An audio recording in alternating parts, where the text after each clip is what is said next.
And brought to you live via St. Louis, Missouri. This is Bombers Game Mic. I'm Paul D, and tonight is the third and final game where the Texas Rangers take on the St. Louis Cardinals down at Busch Stadium. A bit more of this interleague action here tonight. And if you caught any of last night was exceedingly disappointing for a lot of reasons. An inability to execute late, a poor job by O'Brien out of the pen in a tie game, starting off the inning, nobody on. It can kind of go far and wide. Last night was not a good showing. And tonight the Cardinals have one mission, and that is to salvage this third game in the three-game set before the off day tomorrow. And then, of course, the Reds come to town for Friday, Saturday, Sunday, followed by another off day, and then 11 straight. So the Cardinals, I think it's fair to say, very much have their work cut out for them. And tonight, going for the Cardinals is Andre Pallante. Now, the last time Andre Pallante was on the hill was on Friday night facing the Cubs. He went 3 innings in that game. I believe gave up, 4 earned. Maybe it was 3. The point is, it was a very short outing. And that's something that the Cardinals, they need more than that tonight, simply put. And Andre Pallante is better than he was his last time out. Depending on how you want to look at it, it could or could not be his worst start of the year. But whatever the case is, he's capable of more than that. We have seen more than that. And he's had, I think, largely a decent 2026. I mean, he's pitched largely as you would expect something like a 4-starter would in this case. And he'll have his hands filled with getting out these Ranger hitters. Now, the interesting thing here for me tonight is who's going for the Rangers. And that is the left-hander, MacKenzie Gore. Now, they picked up Gore in the offseason via a trade with the Washington Nationals. And for the most part, MacKenzie Gore has actually been pretty good.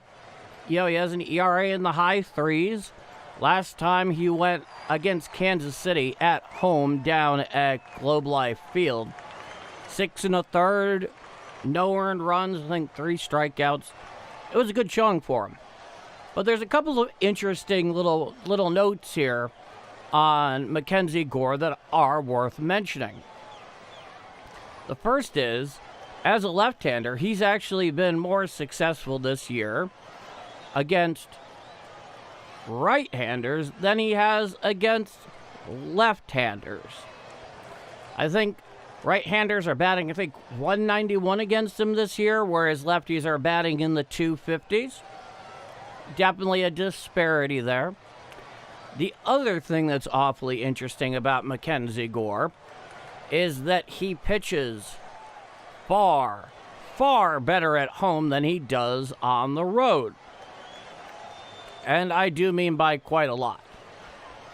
And so that's interesting here tonight. Obviously, 1, because he's on the road. And 2, because this is a very left-handed heavy lineup for the Cardinals. Now, I'm going to pull up the starting lineups here for both the Rangers and the Cardinals here. We are about 3.5 minutes away from scheduled game time. So, the Rangers lineup for tonight up against Andre Pallante is leading off at DH is Jock Pedersen, followed by Jung, the third baseman in the 2-hole. Batting third out and right is Brandon Nimmo. Batting fourth at first base is Jake Berger. Batting fifth is the shortstop Duran. Batting sixth is the left fielder Osuna. Batting seventh is the center fielder Evan Carter. Batting eighth is the catcher Higashioka. And batting ninth is the second baseman Nicky Lopez. Now for the Cardinals, this is going to sound somewhat familiar to you. The right-handed platoon in action out there. And that, of course, is, in this case, there has been some change. Mason Wynn is leading off tonight at shortstop. Batting second behind the dish is Ivan Herrera. Batting third out and right is Jordan Walker. Batting fourth at DH is Nelson Velasquez. Batting fifth at first base is Alec Burleson. Out and left, batting sixth is Jose Fermin. Batting seventh, playing third base, is Nolan Gorman. Batting eighth at second tonight, J.J. Witherhold's getting the night off, at least here initially, is Michael Segazy. And batting ninth in center field is Victor Scott II. So we're only a couple minutes away here from first pitch. Definitely chime in to the Game Mic roll call. Let me know where y'all watching or listening from. And Birds fan, I do see your question. Pick them well, because I can't constantly be taking intricate questions the entire night. So choose them well, choose them wisely. Feel free to ask them. But if you're constantly peppering with them, I cannot by any means make the promise that I'm going to get to every single one. I like to, when I choose a question to answer, I like to give it its due attention. If I'm getting a dozen a night and, one or two an inning that are really in-depth, that's not something I can keep up realistically. In addition, other people would like some recognition with their questions and comments as well. So be mindful of that in the choosing of your questions. Okay. So, of course, Bird fan, you got it in here first tonight. You're leading off down the Game Mic roll call. Thank you for chiming in. Joe Breeding, of course, one of our regulars here. Zodiac C, what's up, Paul D? Good evening, everyone. Gotta salvage something here and get a needed day off. True statement. John Wilms. Okay. You were mentioning something about seeing Tatis Sr. hit 2 grand slams in an inning. That's really cool, especially with Buck and Shannon in the booth there. Ace TJ 21, let's go. True enough. Let's see. First time watching last night. This is from Melon Payton. First time watching last night, so of course I'm back tonight. Glad I found it. Fun show. I'm glad you enjoy it so much. All right. Patrick Cochran. Let's get some runs. Let's go Cards. Cheer enough. Trisk is in the house, part of the vanguard there for the Game Mic roll call, and in the chat just pushing everything across. For some reason, I think it has to do with the fact that when I hear of Segazy, for some reason I think Corleone, but that's why. That's me. Justin Beasley's in the house. John Wilms. Many of our cast of characters. Now, here's Andre Pallante. Mostly throws that four-seamer. Slider, he has that sinker going on. He has that really good knuckle curve when it's working, and then a split finger there, the old splitty. Once again, leading off is Pedersen at DH. Batting second at third is Jung. At third is the right fielder, Brandon Nimmo. Batting cleanup, first baseman Jake Berger is the shortstop. Batting fifth is Duran. Batting sixth in left field is Osuna. In center, batting seventh is Evan Carter. At catcher, batting eighth, Kyle Higashioka. And Lopez, the second baseman, is batting ninth. For the Cardinals, Fermin is in left, Scott's in center, Walker's in right, Gorman's at third, Wynn is at short, Segazy's at second, Alec Burleson down at first, Ivan Herrera behind the dish, and Andre Pallante is on the mound. And so we are just a few moments away here from first pitch. Segazy seems like a soft-spoken young man in his pregame interview with Jim Hayes. I'm pulling for him. he's kind of been a super utility player. Now, here's Jock Pedersen for his first at-bat tonight, stepping into the box. Andre Pallante, the right-hander, is just finished up his warm-ups, and he is on the rubber. He sits to the far first base side of the rubber. He comes set. He winds. Here's the first pitch. Strike, four-seam fastball, 95 miles per hour, right down Broadway, and we are underway. Pallante comes set. He winds. He deals. Knuckle curve right down Broadway for a strike, 79 miles per hour. And he is ahead in the count, ahead of Pedersen. No balls and 2 strikes. He steps off the rubber for just a moment and is now back on the bump. He has his pitch. He comes wide. Here's the 0-2. Up and away. A sinker, 96 miles per hour, well out of the zone away. And the count is 1 ball and 2 strikes. So the Cardinals looking to salvage this third game of the 3-game set. From the full wind, Pallante, he deals. Swinging strike 3. Down goes Pedersen for the first out of the inning. That was a knuckle curve on the inner third there to the lefty Pedersen. Good morning. Good afternoon. An early good night and then a total good night. 4 pitches for the strikeout. Larry Fitzgerald, man, was he a show to watch. Now here's Jung. Here's the first pitch. Strike, slider on the outer third at the knees. The count is 0-1. The righty Josh Jung is hitting .308 with 7 home runs, 27 RBIs through 56 games, and .843 OPS. From the full wind, Pallante deals. Swinging strike on the slider up and in, 97 miles per hour.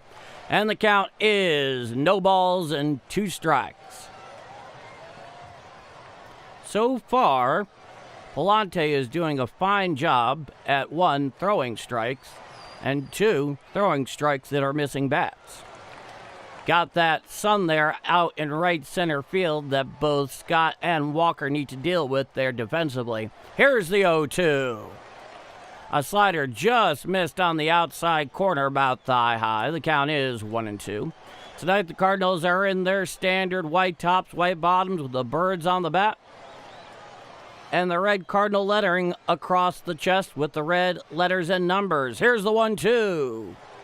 And it gets a piece there of Jung, basically scrapes across his shirt as it bloused across, and that'll be the first base runner tonight for the Rangers.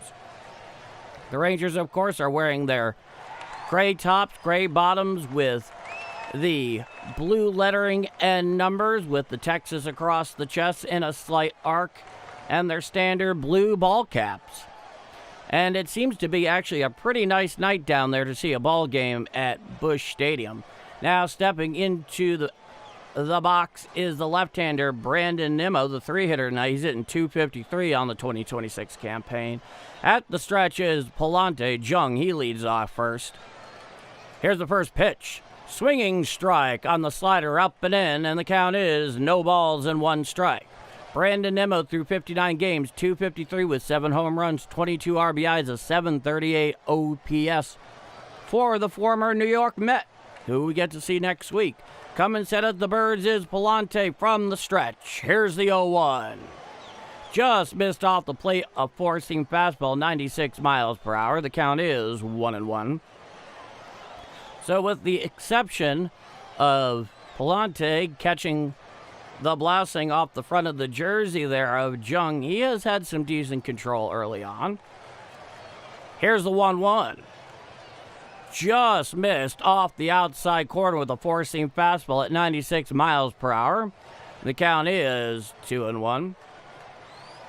Jung leads off first. Pallante looks in to Herrera, who's behind the dish tonight. He comes set at the stretch at the Birds. Here's the 2-1. hit on out there to left center field, heading over in front of the track, and underneath it is Victor Scott. He catches it for the second out of the inning. And Jung will retreat back to first on the play. That was the 12th pitch of the night so far by Pallante. If you were an MLB player, what song would you choose as your walk-up music? That's actually a really interesting question, Bird fan. So, I always thought myself more as a relief pitcher than a hitter, so I guess I can kind of answer it the same way. Parallel Universe by the Red Hot Chili Peppers from Californication. Here's the first pitch to... hits down to second, throws over to first in time. Correction, hit too short. The force is at second for the third and final out of the inning. So, down go the Rangers. And after 1/2 inning of play, it is the Texas Rangers nothing and the St. Louis Cardinals coming to bat. I'm Paul D, and this is Bombers Game Mike. But yeah, so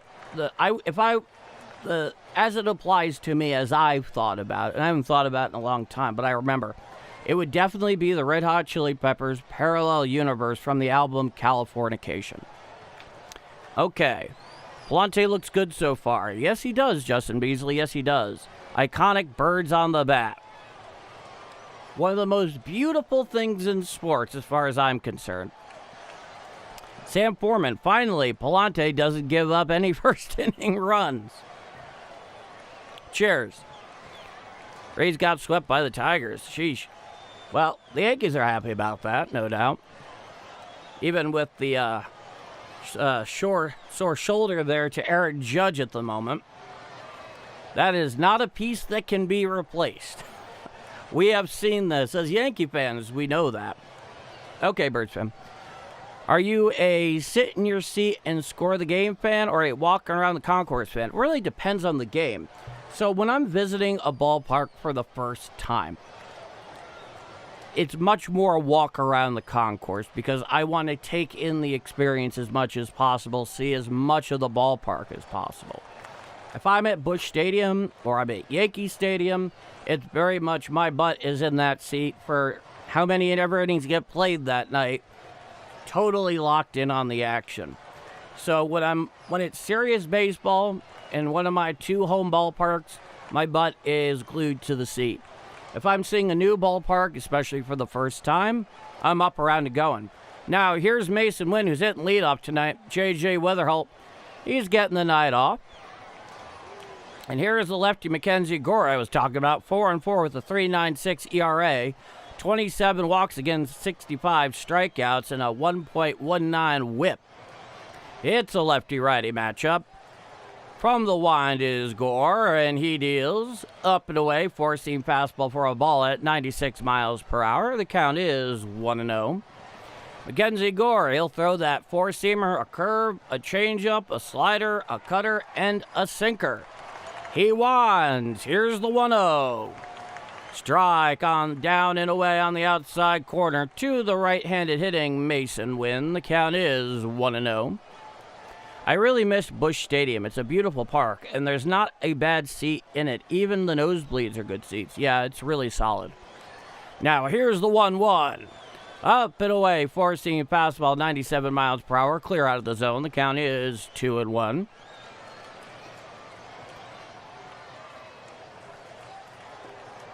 Nobody on, nobody out. Bottom of the first inning, no score. The leadoff man, Mason Wynn. Gore deals. Four-seam fastball up and away, 96 miles per hour. And the count is now 3-1 strike. No, Busch Stadium, I think it does a wonderful job at catching the best architecturally of the city, especially with the red brick behind home plate. Here's the 3-1. Fouled back behind the seat, behind the plate, and out of play. And the count is 3-2. Zodiac C. I was in the 703 Club at Busch last time I went. Good food. Nice. Very nice. From the full wind, Gore deals the 3-2. Ball 4 on a curveball up and away. So Mason Wynn, in his temporary assignment in the leadoff role there, draws a walk. Now, Rangers defensive linemen, Asuma in left, Carter in center, Nemo in right, Jung at third, Duran at short, Lopez at second, Berger at first, Higashioka is behind the dish, and MacKenzie Gore is on the mound. That is the Rangers defensive alignment. Now, here's Ivan Herrera. It's a lefty-righty matchup. Mason leads off first. Here's the pitch. Foul down the left field line on a cutter up, and the count is now 0-1. Mason has been hot lately. Keep it going. Yeah, his bat has been starting to churn. Ivan Herrera, 267 home runs, 27 RBIs through 59 games. Lefty-righty matchup. Wynn leads off first. Coming set is Gore. Gore throws over to first. Back in time is Mason Wynn, taking less than a nothing lead. The count remains 0-1. Lefty-righty matchup. Comes set, it's Gore. He deals. Hit on out there into shallow right center field. Coming forward, and he makes the catch, does Nimmo in right, sliding and rolling over for the first out of the inning. He was fighting the sun on that. He, just like Jordan Walker so far in this game, he's got the shades on and down. And he made a fairly impressive head-first dive there to get that first out of the inning off the bat of Ivan Herrera. Well, I'll get to that in a moment. Hey, Ronald Lyle, Vermont is in the house. Coming says Gore. Here's the first pitch to Jordan Walker. A curveball up and away and out of the zone. The count is 1-0. Jordan Walker hitting 283. Finally broke that consecutive strikeout thing he had going last night. Here's a pitch. A cutter up. Did he go around? Yes, says the home plate umpire. And the count is 1-1. That was the 10th pitch so far by MacKenzie Gore. Mason Wynn leads off first. Coming set above the belt is Gore. Lefty-righty matchup. Here's the 1-1. Swinging strike on the curveball. Down and in at 82 miles per hour. And the count is 1-2 strikes. A little late working. I understand completely, Ronald. Thank you so much for being here. Never a party without you. Time is granted by the home plate umpire at the behest of Jordan Walker. What is your favorite baseball game you played as a kid and that you play right now? Interesting question. Here's the 1-2. Up and away, four-seam fastball out of the zone, 97 miles per hour. The count is 2-2. I mean, are you like talking like a video game type game, or a game I remember a specific baseball game playing as a kid? Here's the 2-2. Hit to the left side, fielded there by Jung. He throws the second one on to first, not in time. So they get the force at second, and Jordan Walker will reach on the fielder's choice, and that'll be the second out of the inning. Oh, any game. Well, that's an interesting question. I'll answer that in just a moment. Now, here's Nelson Velasquez. He's at DH tonight. 4 for his last 10 since getting called up to the big club. 1 home run with 3 RBIs. That came on Friday night against the Cubs. Coming set is Gore. Here's the first pitch. Curveball strike on the outer third thigh high. The count is 0-1. Well, video game as a kid, I really liked the triple play franchise of baseball video games. That was the first realistic one that we had. Thrown over to first is Gore. Back in time is Jordan Walker, taking less than a nothing lead. The count remains 0-1. The MVP series of games, which I think ended with MVP 2005, were some of the best baseball video games ever created. Here's the 0-1. A curveball in the dirt, blocked by Higashioka. Staying right there at first is Jordan Walker. The count is 1-1. And you'll be interested to know, as far as the current MLB The Show goes, I'm actually, despite having the current incarnations of the game, I still mostly play MLB 15 The Show because I like its Road to the Show format better than the current one. Coming sets Gore. Here's the 1-1. Four-seam fastball up and away, 96 miles per hour. The count is 2-1 strike. 2-run shot coming up. We shall see. We shall see. Coming set is Gore. Here's the 2-1. Swinging strike on the four-seam fastball away below the belt. Swung underneath that one. 97 miles per hour from Velasquez. And the count is even. 2 balls and 2 strikes. Jordan Walker leads off second. Stepping off the rubber there is MacKenzie Gore. Clearly looking to get on the same page there as Higashioka. He comes set at the stretch above the belt. Here's the 2-2. Four-seam fastball away and high, and that will bring the count full. 3 balls and 2 strikes. How far do I live away from Busch Stadium? I think it's about a little over a 20-minute drive, probably about 12 or 13 miles. Coming set is Gore. Here's the pitch. Ball 4, so Velasquez will take his base on the four-seam fastball up and away. And that'll be 2 on with 2 out here in the bottom of the first inning. Gore is a bit frustrated with himself at his initial lack of control here.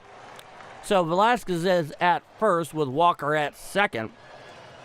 Let's get the likes up. Help out the channel. Ronald Lyle leading the charge. Now here's Alec Burleson hitting .283, 7 home runs, 39 RBIs through 58 games, a .787 OPS for the slugging first baseman from St. Louis. It's a lefty-lefty matchup with the lefty MacKenzie Gore on the mound. Runners lead off first and second. He comes set above the belt. Here's the first pitch. Strike, four-seam fastball inside corner above the knees. The count is 0-1.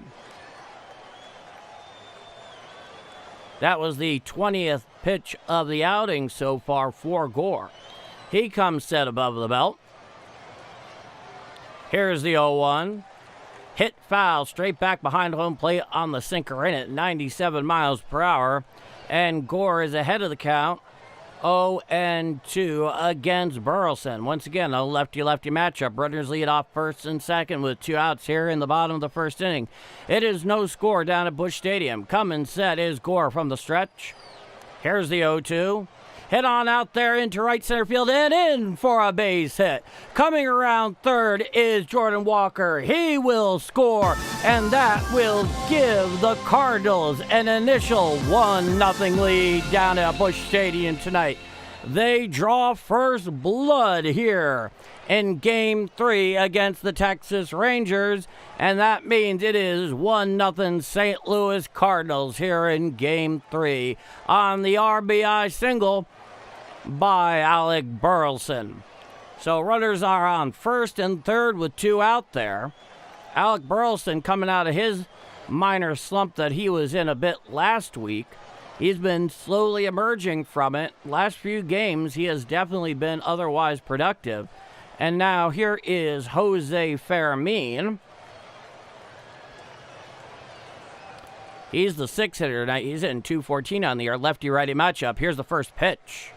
Strike inside corner thigh high. And the count is 0-1. Yeah. Let's see if Jose Fermin can keep this inning going past that baton. Here's the 0-1. A curveball down and away out of the zone. Did he go around? No, says Blue down the first baseline on appeal. And the count is 1-1. When is Nootbaar and Church coming back? Well, yesterday, Nootbaar was sent to AAA Memphis to continue his rehab assignment. Get to the rest of that in a moment. Here's the 1-1. A curveball down and in for a ball. Laying off that is Fermin. The count is 2-1. And as far as Nate Church is concerned, from what I understand based on the chatter, he's not far away at the moment. And both of those guys being a logjam out there in the outfield. A lot of pressure on Vic Scott to pick it up offensively. Coming set, score. Here's a 2-1. A slider up and away out of the zone. The count is 3-1. Oh, yes, the switch, the guy they picked up in the, what's his name, with the trade with Seattle. I think he's really interesting. I was actually watching tape of him the other day. Coming set is Gore. Here's the 3-1. And it's Called a ball, challenged immediately by Higashioka, so we await the first ABS challenge here tonight. Let's see what it says. We are awaiting the graphic. And the call is overturned, and it is a strike, so back to the batter's box goes Farameen. It just clipped that inside corner there. It's interesting. As far as the switch pitcher is concerned, his name is escaping me at the moment. I think it's Sinte, I think it is. As I understand it, the Mariners wanted him to focus on being a right-hander. Here's a 3-2. Foul back behind the plate and out of play on the four-seam fastball in 96 miles per hour. Count remains 3-2. I think the Cardinals might be slightly more open to it. Baseball doesn't take to it very easily, despite, Pat, Vendetti was his name? I remember he originally came up in the Yankee system, got traded to Oakland. Here's a 3-2. Ball 4 on the four-seam fastball, down and away, and that will load the bases with 2 out here in the bottom of the first inning against the lefty MacKenzie Gore. And now here's everybody's favorite, Nolan Gorman, who last night, of course, finally broke out of his offensive struggles with that solo job the other way. No doubt he's looking to put serious wood on here, try to add to this 1-0 Cardinal lead. So it'll be a lefty-lefty matchup. Yeah, I think his name is Sinte. Ah, yes, grand salami time. Get out the mustard and rye bread, Grandma. It's grand salami time. Boy, I wish I'd come up with that.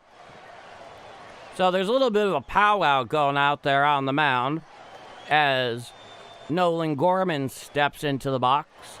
This next pitch is going to be Gore's 30th pitch of the outing. Cheerwine Wednesday. Oh, man, I wish I had some cheerwine on me right now. I'm going to have to pick that up from the grocery store soon.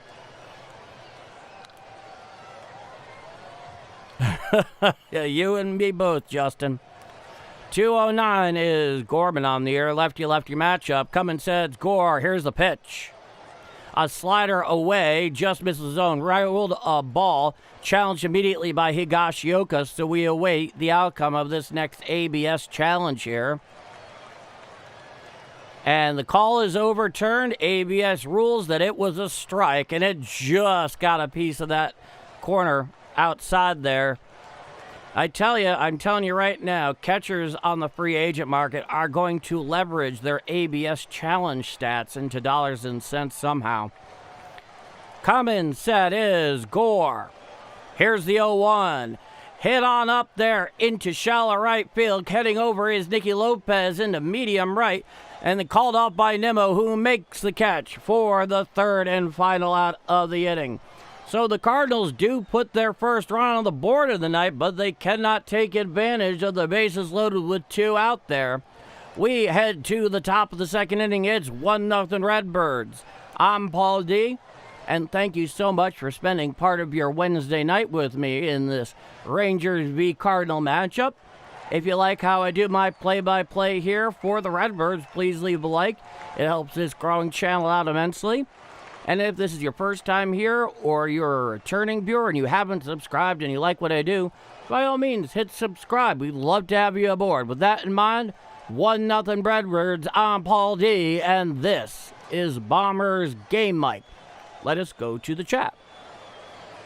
I wish it had been tater time. Is that cherry wine? Well, yeah, it's cherry cola, effectively. All right, Bird fam. Do you think they should add a reward for most ABS overturns? I had never even thought about that. Well, I mean, but, that's actually an interesting question. I mean, my initial answer, of course, is no, and the catchers that do leverage it to very positive effect will be more than happy with the additional dollars and cents they'd probably add to a free agent contract. But let's see how it ages. I would say so far it's been a very good change for baseball, but we'll see. Justin Beasley. Paul, do you plan to catch any games live this season? Oh, yeah, absolutely. If you do plan to go, you should live stream from the game and call it, or any two. That would be awesome. I would consider that. I think maybe some of the people around me would eventually find it annoying, but I would consider doing that, sure. That would be interesting. Let's put it this way. I know I can't call every game just because logistically it doesn't make much sense. Now, here's the right-hander, Ezekiel Duran. He's the shortstop tonight. Here's the first pitch from Pallante. A fastball up and in for a ball, 95 miles per hour. Let's put it this way. Let's put it this way. Do go live stream from the game. I've seen people do that. There's one guy who does it for the Yankees, but not with the usual production quality. Here's the 1-0. A slider up and away out of the zone, 87 miles per hour. The count is 2-0. This would have been a perfect time to give Gorman a day off. You may be right. Coming set is Pallante. He winds. Here's the 2-0. Strike, four-seam fastball inside corner thigh high, and that brings the count to 2-1. But at some point, I really do plan on catching a game. But I am here for the duration. Duran's hitting .294 this year. Here's the 2-1. Hit to the right side, fielded there, and passed. Alec Burleson into right field. That was a routine play that got right past him. I don't know how you would not rule that an error, but Duran reaches there on the rare defensive miscue.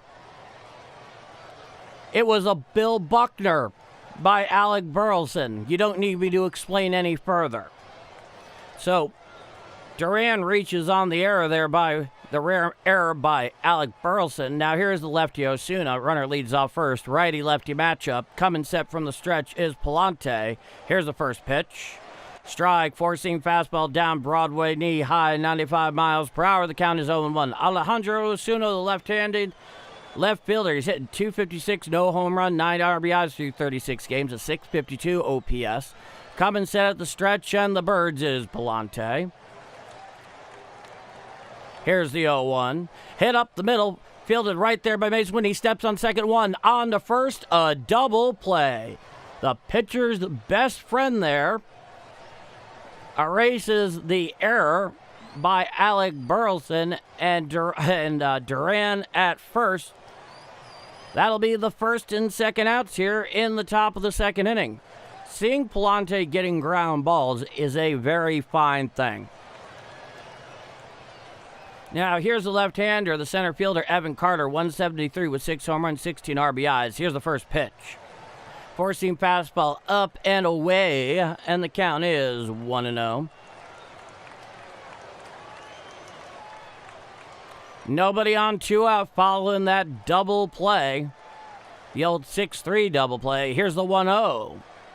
A sinker away for a ball. The count is 2-0. It's a righty-lefty matchup with the righty Pallante against the lefty hitting Carter. Nobody on 2 out. Coming set at the Birds is Pallante. He winds. Here's the 2-0. Strike, slider, outer, third above the knees. The count is 2 balls and 1 strike.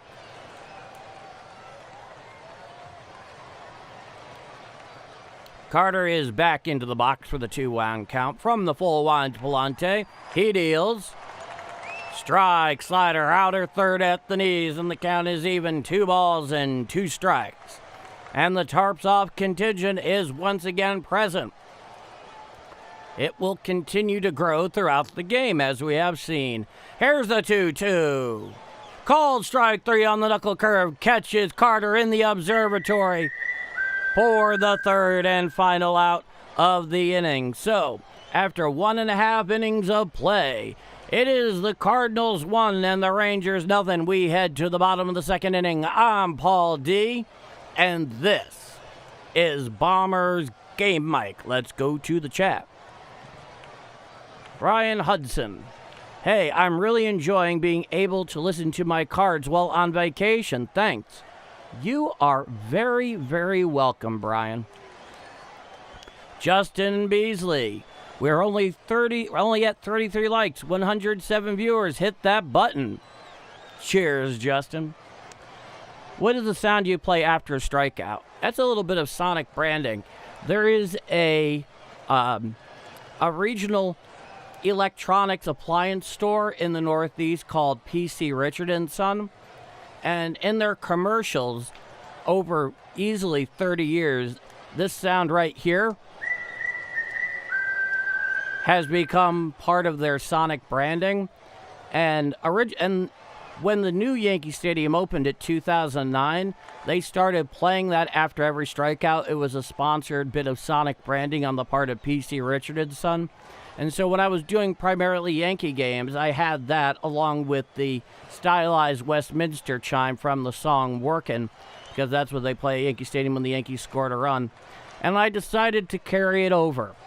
And since I never found anything that the Cardinals did at home to be exactly equivalent or hit in the exact same way, I decided to carry it over. So, an executive decision by yours truly, and I'm happy with it.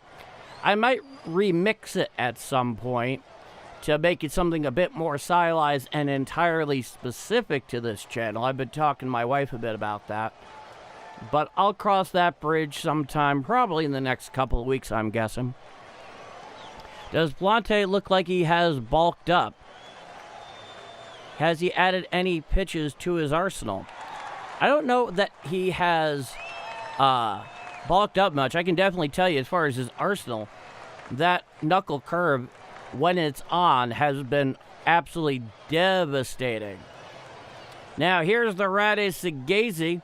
He's stepping into the box against the lefty Gore. 1-0.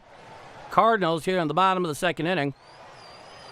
From the full wind is Gore. Here's the first pitch. Hit to the right side, fielded by Nicky Lopez. He throws from shallow right over to first, not in time. Segazy beats the throw to first.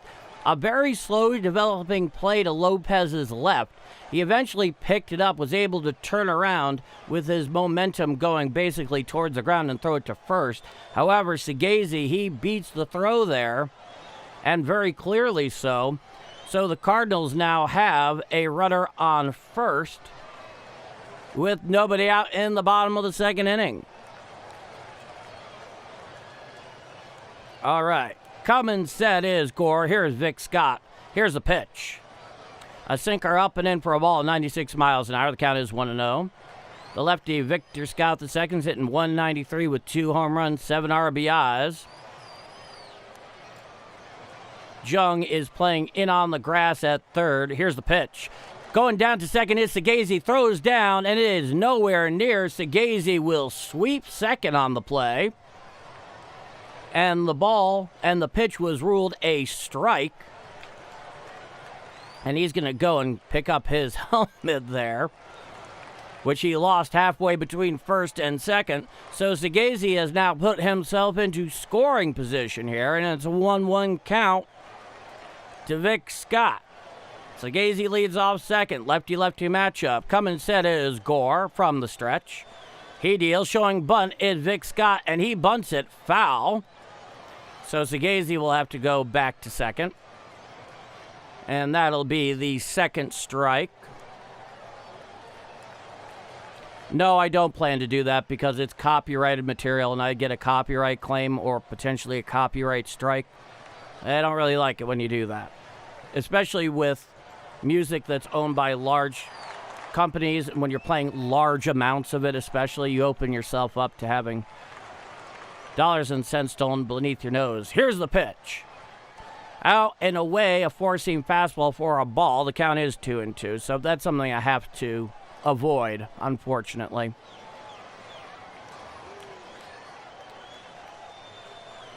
Runner leads off second. It's a 2-2 count. Here's the pitch. Chop foul down the first base side, not a play. The count remains 2-2 to Victor Scott. So we've already seen an attempted bunt by Victor Scott so far here tonight. Check that off. Yeah. Put that down on your bingo card. Get your big stamp. Coming set from the stretch is Gore. Runner leads off second. Here's a 2-2. Chop foul behind the plate. Out of play on the sinker. Down and in. 94 miles per hour. And the count remains 2-2. No, I like Leonard Skinner just fine. Leading off second is Segazy. Coming set is Gore from the stretch. Here's a 2-2 to Scott. Foul down the third base side and out of play on the slider up and in, 86 miles per hour. And the count remains 2-2.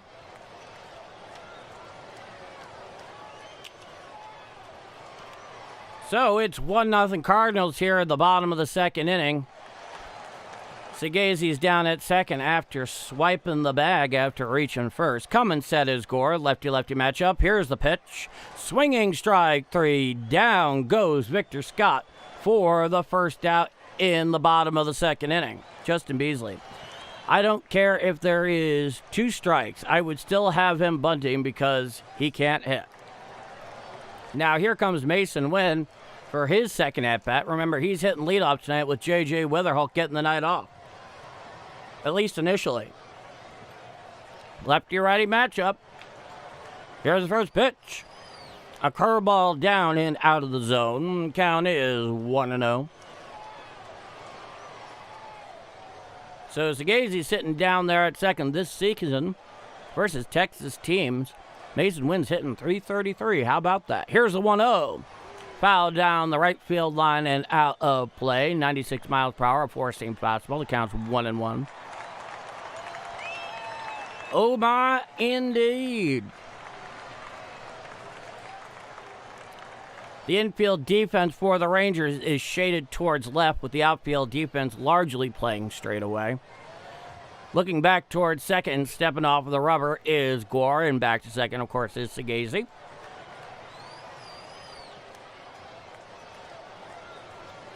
Coming set from the stretch is Gore. He deals. A changeup down and in for a ball, 86 miles per hour. The count is now 2 balls and 1 strike.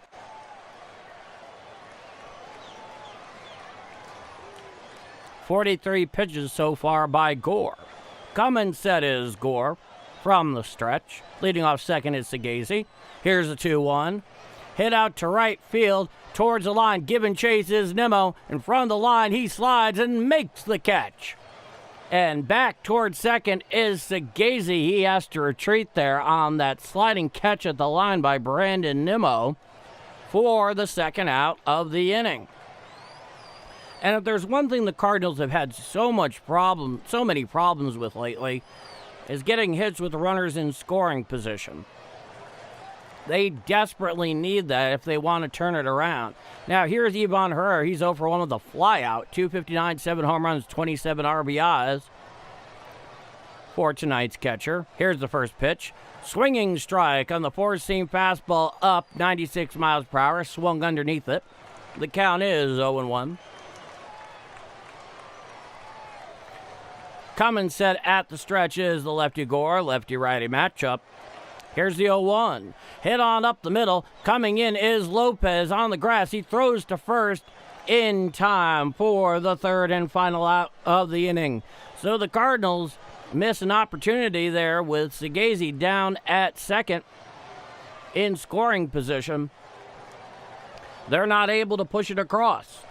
We head to the top of the third inning. It is 1-0 Cardinals over the Texas Rangers down in Busch Stadium in this finale of the 3-game interleague set they are playing this week down at Busch Stadium. I'm Paul D.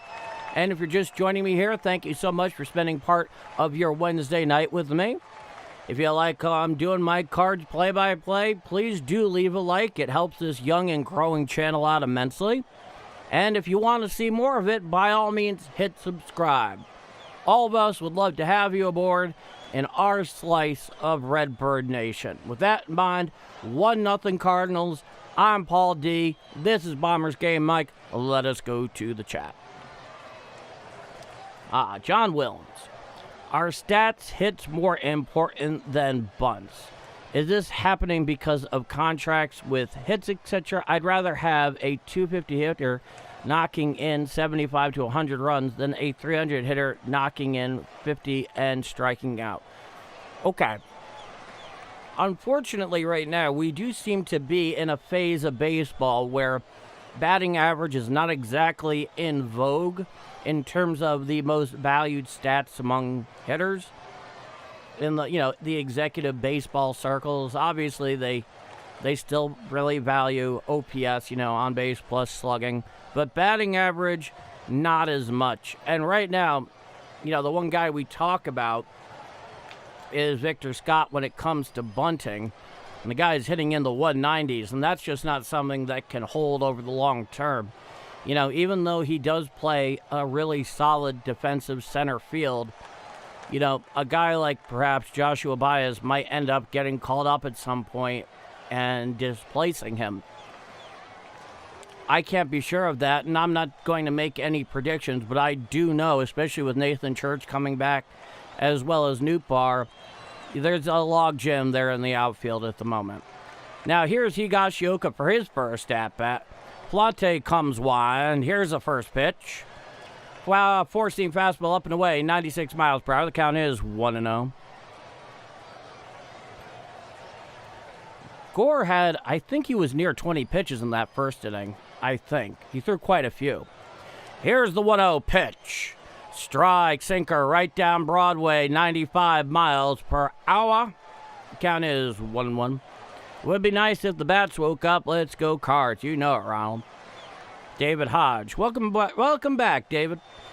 Here's the 1-1. Swinging strike on the sinker up and in, 96 miles per hour. The count is now 1 ball and 2 strikes.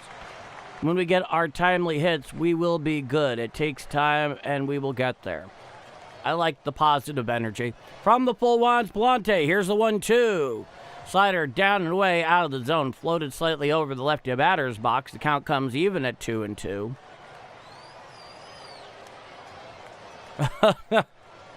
Okay, that's fun. That's funny, John. Here's the 2-2. Slider off the plate. Did he go around? No, says Blue down the first baseline. And the count is 3-2. It's a righty-righty matchup against the righty hitting Kyle Higashioka. And that was a very, very close one there when you see the side angle. But he held. From the full wind, here's the 3-2. Foul straight back on the slider up and away, 89 miles an hour. And the count remains 3-2. I'll read it out. Is Gore's wife's maiden name Blood? I love it. I have to read it out because when I first read it, I thought it was funny myself. 30 pitches so far by Pallante in his start tonight.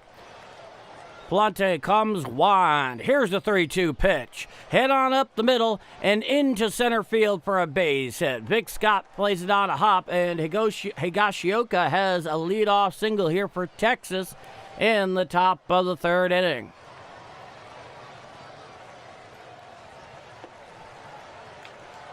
No, for a while coming into this series, I was considering getting the soundbite from Pee-wee's Big Adventure where he's on the payphone and he's trying to convince his friend that he's in Texas, and the whole Stars at Night are big and bright thing if you've seen the movie.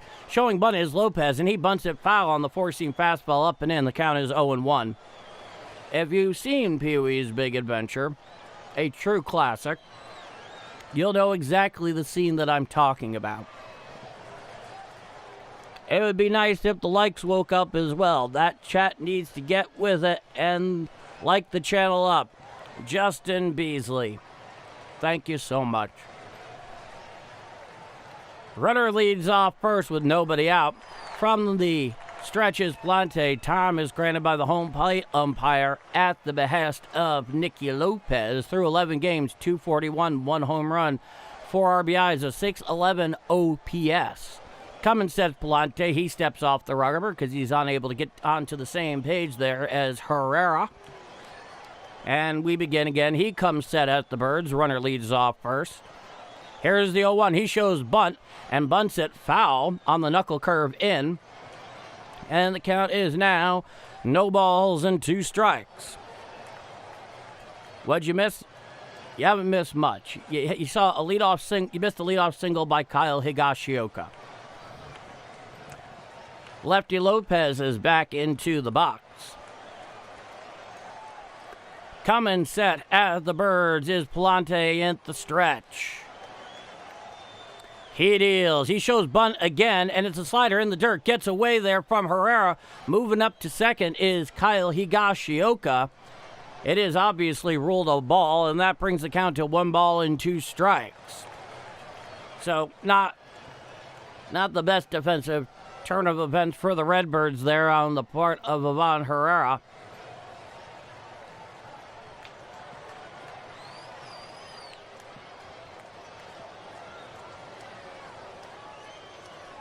Looking in and coming set at the Birds from the stretch is Pallante. Here's the 1-2.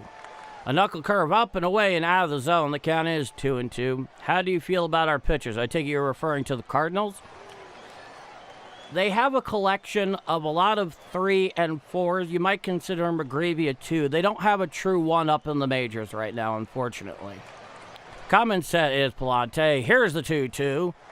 Swinging strike, 3 on the fastball, down and in for the first out of the inning.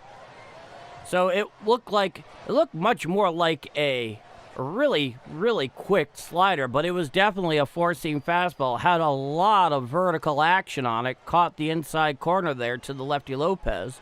Now here's Jock Pedersen, the DH, for his second at-bat. He's 0-for-1 tonight. He's hitting .252 on the campaign. Here's the first pitch to Pedersen. Swinging strike on the slider away, 87 miles per hour. Swung underneath that one, did Pedersen. And the count is now 0-1.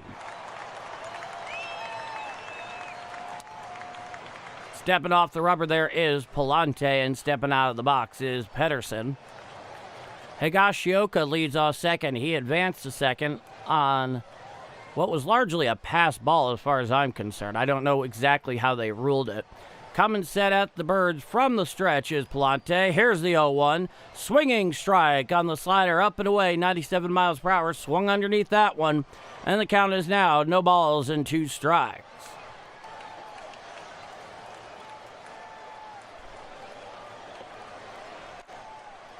Runner leads off second. Pallante shakes off a couple of times, but he has his pitch. He steps off the rubber. And so we get to wait a little longer. Bird fan, I'll get you in a moment. You put a lot there. It's hard to read all of that and then get back to the action. But I'll get back to you. Coming set is Pallante. Here's the 0-2. Hit on out there into left field. Underneath it there is Farameen, and he makes the catch for the second out of the inning. Higashioka will stay right there at second. This next pitch will be Pallante's 40th pitch of the outing.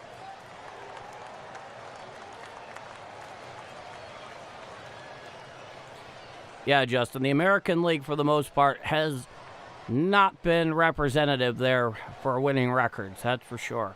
And it's been like that all year long. It's actually kind of amazing to see.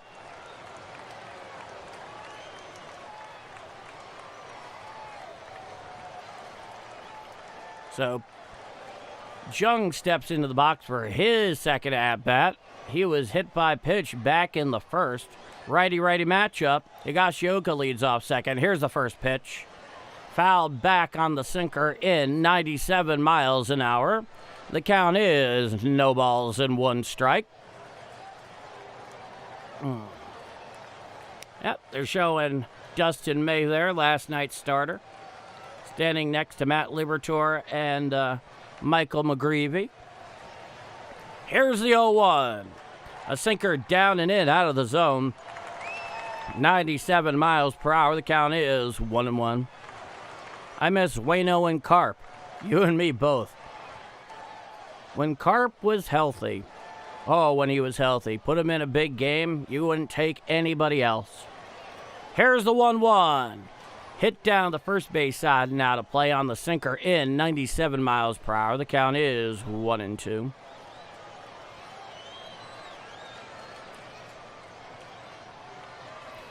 So Pallante 1 strike away here from ending the threat by the Rangers here in the top of the third inning. Infield defense playing back, slated slightly towards left with the righty Young.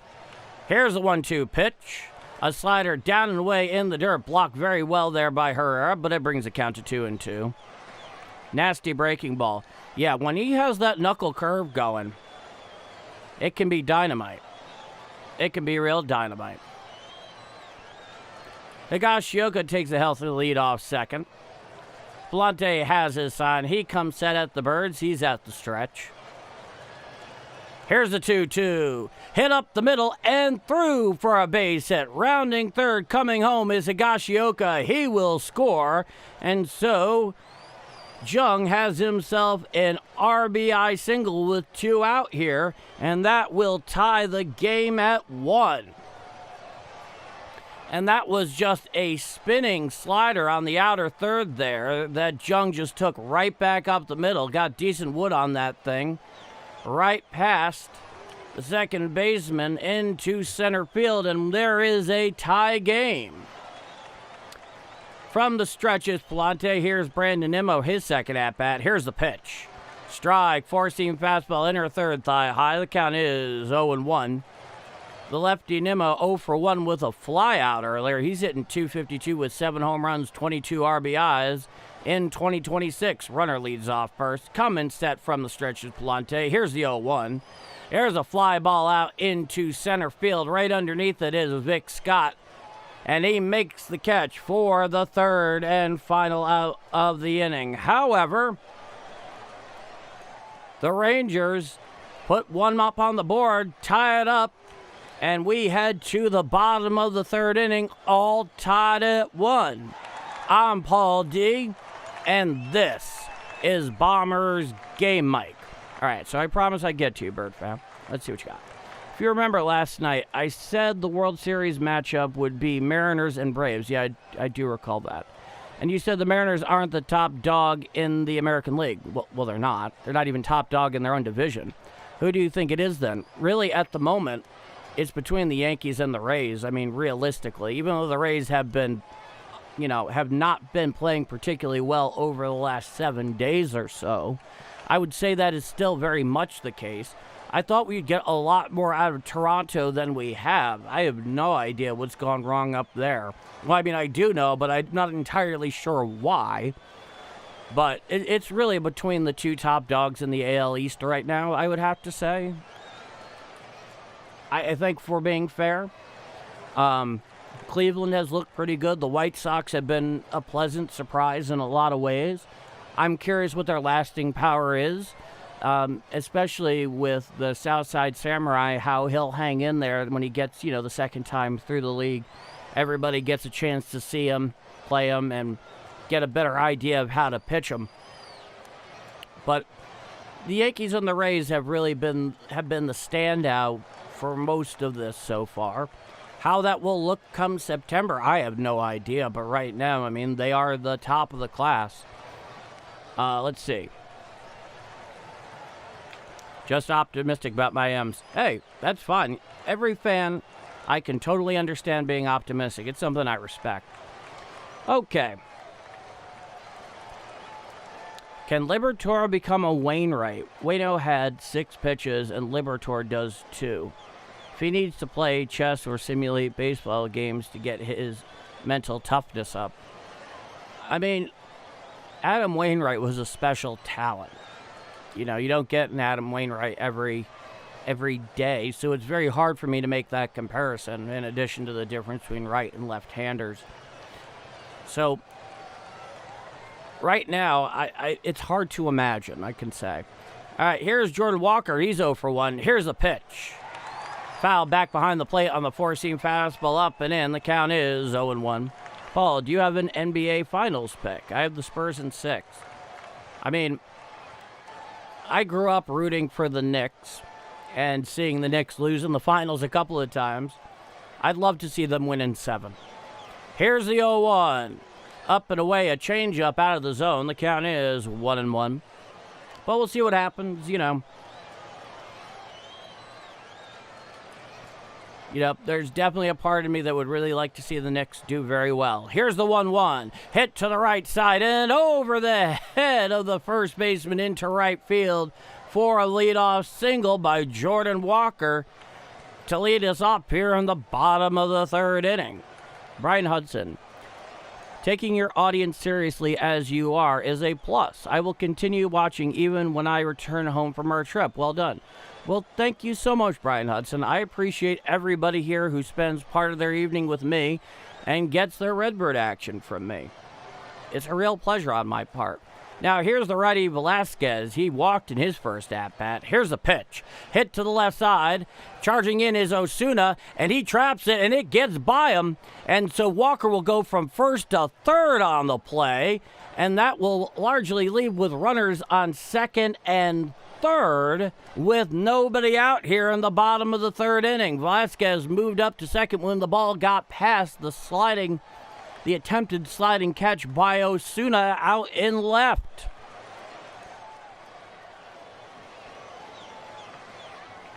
Okay. Yeah, he came it actually got the very top lip of Osuna's glove, but it hit off it and then it bounced by him. Here's the first pitch. Did he go around? Yes, says Blue down the third base line. The count is 0-1. This is Alec Burleson, his second at bat. He's 1 for 1. That was the 51st pitch by Gore this evening. Lefty-lefty matchup. Here's the 0-1. Hit to the right side and in for a base hit. And it goes to the track. Picked up there by Nimmo. Coming around third is Velasquez. He will score, and that will give the Cardinals a 3-1 lead on the RBI double by 1. Alec Burleson out into right field. It is a 3-1 Cardinal lead. In fact, I think he has all 3 RBIs tonight, if I remember correctly. Yes, indeed. Alec Burleson, the one-man offense here in St. Louis tonight. It's a 3-1 lead on the 2-run double there by Alec Burleson. And it's 3-1 Cardinals here in the bottom of the third inning. Heating up early, you know it. We needed that. You got that right, Sam Foreman. Let's go. You know it, Justin Beasley. Robert Weller. Niceville, Florida in the house. Go Birds. Thank you so much for joining into the Game Mike roll call. Now here's Jose Fermin, the right-hander. Down at second there is Alec Burleson. He has the base runner mitt on his left hand. Lefty-righty matchup. Here's the first pitch. Foul down the first base side now to play on the four-seam fastball in 96 miles per hour. The count is 0-1. Bird fan, let me think on that question there, because that's something that takes a little bit more contemplation. I want to be able to give you a good answer. Coming set above the belt is Gore. Here's the 0-1. Hit to the left side, fielded there by Duran. He throws to third, and tagged out is Burleson. He takes in the throw, does Jung. He's able to put down the tag as there was no force at third. Fermin will reach first on the fielder's choice. So that you can score a 6-5 in your scorecard there with the tag out of Burleson heading to third. And that is the first out of the inning. Fermin leads off first. Here's Nolan Gorman. He's 0 for 1. He flew out with the bases loaded. Here's the pitch. Swinging strike on the sinker up and in 96 miles an hour. The count is no balls and 1 strike. 207, 7 home runs, 26 RBIs through 57 games. A 630 OPS for Nolan Gorman. It's a lefty-lefty matchup. Gore comes set to Gorman. He deals. Chopped down the first base side and out of play. On the slider, down and in. The count is 0-2.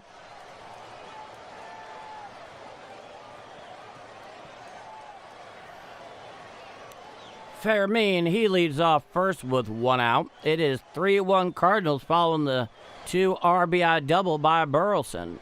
Here's the 0-2. Fouled straight back on the curveball up. And the count is still no balls and 2 strikes.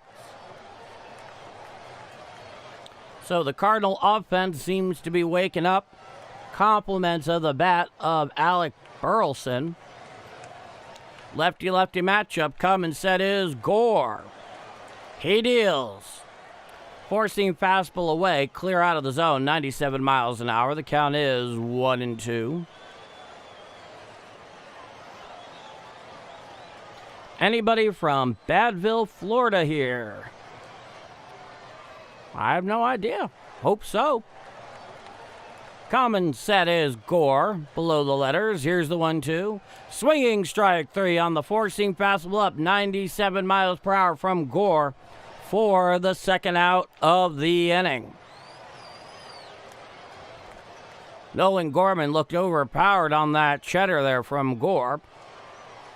So still a runner at first with 2 outs here in the bottom of the third inning.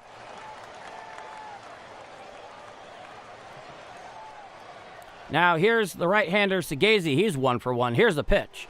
Foul down the first base side and out of play on the cutter, up and in. The count is no balls and 1 strike.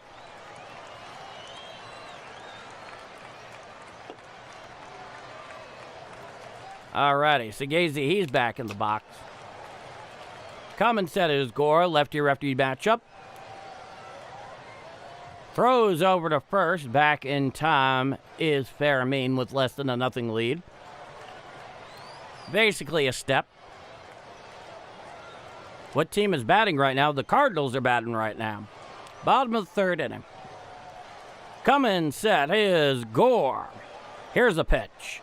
Going down to second is Fairmean, and the throw is high and into center field. Fairmean will go to third on the overthrow at second.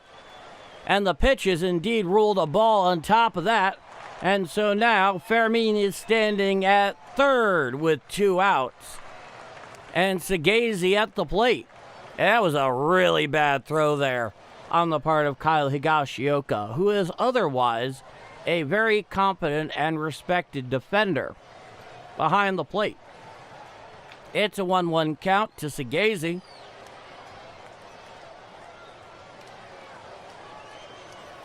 It's a lefty-righty matchup. Coming set below the letters is Gore. Here's the 1-1. A four-seam fastball up and away, 96 miles per hour. The count is now 2-1. It's Whitey Herzog's spirit here tonight. Oh, Whitey Herzog. Get to him in a moment. Here's the 2-1. Swinging strike on the curveball, down and away. Swung over the top of that one, did Segazy. And the count is now 2-2. So Fairmean is at third after swiping second and advancing to third on the throwing error there by Higashioka, which allowed him to advance to third. Coming set is Gore. Here's the 2-2.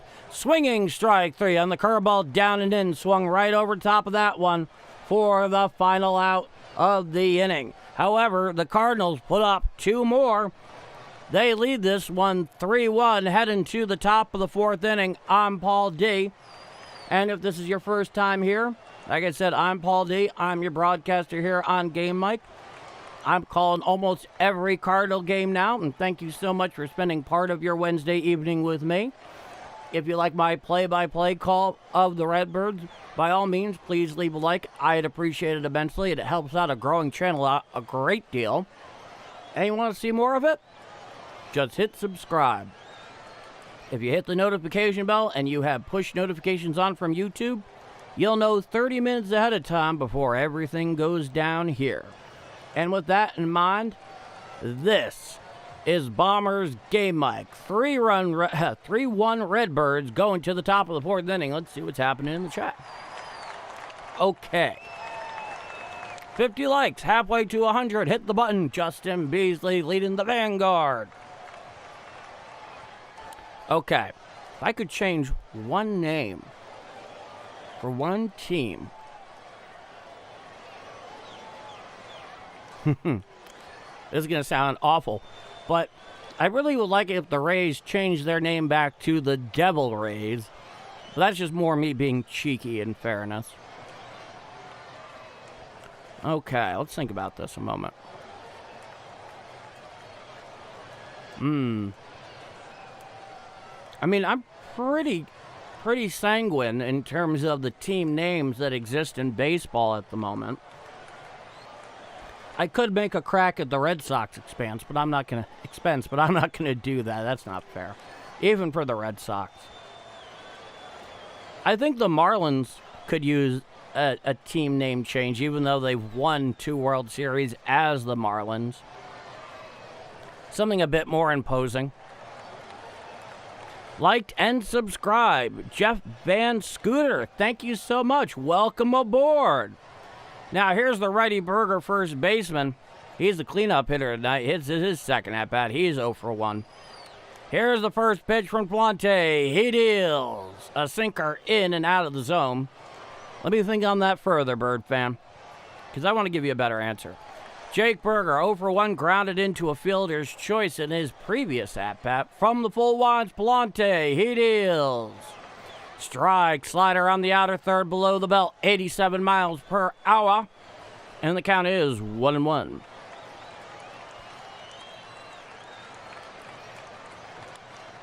From the full wind, he deals. Hit to the left side and stabbed on a line there by Gorman for the first out of the inning. It was just sliding slightly to the third base side there of Gorman. He just kind of had to lean over a little bit, pick it up there on the line. That's the first out. Chicago Mini Bear. Change the Cubs to Scrubs. Oh, boy. Okay, that's something. Here's the pitch. Slider down and way over the lefty batter's box. The count is 1-0 from Pallante. Shortstop for Duran. He's 0 for 1. This is his second at-bat. Coming set is Pallante. Here's the 1-0. Strike, slider, outer, third thigh high, 88 miles per hour. The count is 1-1. Nobody on, 1 out, 3-1 Cardinals, top of the fourth inning. Here's the 1-1 pitch. Strike, knuckle curve down Broadway, 77 miles per hour, knee high, and the count is 1 ball and 2 strikes. That was the 52nd pitch so far in this outing for Andre Pallante. Time is granted by the home plate umpire at the behest of Duran, so we will await a little longer this 1-2 pitch. Oh, definitely a new microphone. Certainly the first time I've used it here calling play-by-play. I've owned this thing for about a year and a half. The Warm Audio WA67. Here's the 1-2. A slider down and away and in the dirt, 90 miles per hour. The count is 2-2. It's a tube mic. It is a recreation of the Neumann U67, which the Beatles used quite a lot. Coming wide is Pallante. Here's the 2-2. Just missed low. Challenged immediately there by Herrera. He was wise to do so. It was low and away on the outside corner. If it's anything, it's low. Let's see. And it's a strike. Strikeout looking there by Duran for the second out of the inning. Gets the old backwards K. Major League Baseball's impression of Cyrillic for the second out of the inning. A very good call there by Ivan Herrera to use that ABS challenge. Both teams still retain both of their ABS challenges allotted for regulation. Now, here's a left fielder, Osuna, lefty hitter. He's 0 for 1. Here's the first pitch. Strike, slider, outer, third thigh high. The count is 0-1. Do some helium just for fun. I would if I had some on me. Here's the 0-1 pitch. Upstairs in a four-seam fastball, 96 miles per hour. The count is 1-1. Home plate ump needs to get it together. Thankfully, there are mechanisms in place now to get things in place. Here's the 1-1. A slider down in the dirt gets by Herrera there, but with nobody on. No harm, no foul. Count is 2-1. You mentioned the microphone. I'm actually a really big microphone guy. I really like them. I like having a muscular mic locker. I've been accumulating them for years. Here's the 2-1. Chop foul off the leg there of Osuna, and that brings the count to 2-2. I love Herrera. Love his bat. I haven't watched enough defense, but Yadi's untouchable. Yeah, Yadi may very well be the best defensive catcher of all time. I think that is a debate that can certainly be had, and a position that can definitely be defended. Oh, yeah, Whitey Herzog. Interesting note. I actually went to Whitey Herzog night many years ago. Here's the 2-2. A knuckle curve in the dirt, bounced up there in front of home plate. That brings the count to 3-2. They were playing the Pirates that night. They were retiring his number and likeness in the great Cardinal Hall of Fame. They had the Clydesdales out and everything, you know, the Cardinal Red Blazers. And I got a really nice Whitey Herzog bobblehead. From the full one, here's the 3-2. Just missed on the outside quarter away with the four-seam fastball. So Osuna will work a 2-out walk here in the top of the fourth inning against Pallante. Do I think there should be ABS in the World Baseball Classic? Yeah, definitely. I don't know if they'll do it, but it's worked great in Major League Baseball. It'll work just as well in the WBC. Osuna leads off first. Now here's the center fielder, Evan Carter, the left-hander. He's 0 for 1. Strike, four-seam fastball down Broadway, knee high. The count is 0-1.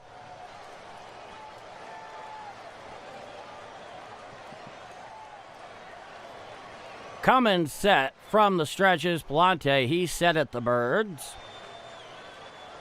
Here's the 0-1 to Carter. And there goes the runner down to second. There's the throw. And he is called safe. Osuna manages to swipe second there on the pitch from Pallante. The pitch is ruled a ball. And that'll bring the count to 1-1.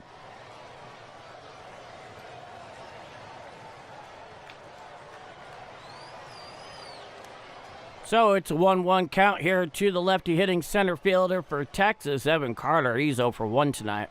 Osuna, he leads off second after swiping second just a moment ago. Coming set at the Birds is Pallante.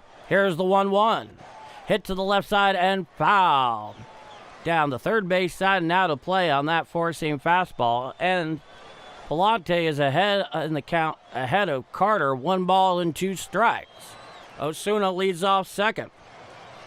3-1 Redbirds, top of the fourth inning. Coming set from the stretch is Pallante. He deals. A knuckle curve down and in for a ball. Able to lay off that one is Carter. And the count is 2-2. For the most part, Pallante's knuckle curve tonight has been pretty effective, more so than it was in his last start, to be sure. And the Tarps off crowd is growing there in right center field in the bleachers. Coming set is Pallante. Here's a 2-2. Chop foul behind the plate and over toward the Redbird on deck circle. That was the 65th pitch by Pallante through 3 2/3 innings of work. My grandmother was from Poland. Luckily, she moved here prior to World War II. You got that right. You got that right. Coming set is Pallante. Here's the 2-2. Swinging strike 3 on the slider, down and away. Down goes Carter hacking for the third and final out of the inning. We head to the bottom of the fourth. It is 3-1 Cardinals here down at Busch Stadium in this finale of the 3-game set. I'm Paul D, and this is Bombers Game Mike. No, you are very lucky your grandmother got here from Poland before the war broke out. Poland, as far as the official war, were the first ones to take it on the chin, depending on how you look at Czechoslovakia and all of this, and the annexation or Anschluss of Austria. But in terms of formal hostilities, let's get some run, Cardinals. You got that right, David Hodge. And so far, Andre Pallante really has bounced back from his previous start. He's thrown one more inning. He's given up quite a few less runs. It's nice to see. It's very nice to see. And when he's pitching well, he's fun to call a game for. That and the Cardinals' starting rotation has definitely taken an uptick in terms of their ability to for the opposition to miss bats. I'm all for it. Yeah, the bats have looked good tonight, especially the bat of Alec Burleson. He is doing some fine representative work there. Despite his Bill Buckner moment earlier, he's more than made up for that. That, and, the double play helped there, too, as well.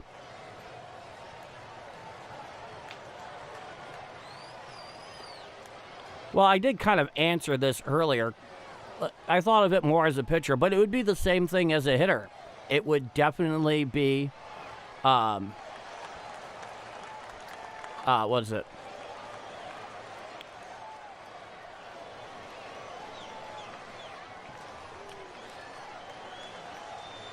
RHP.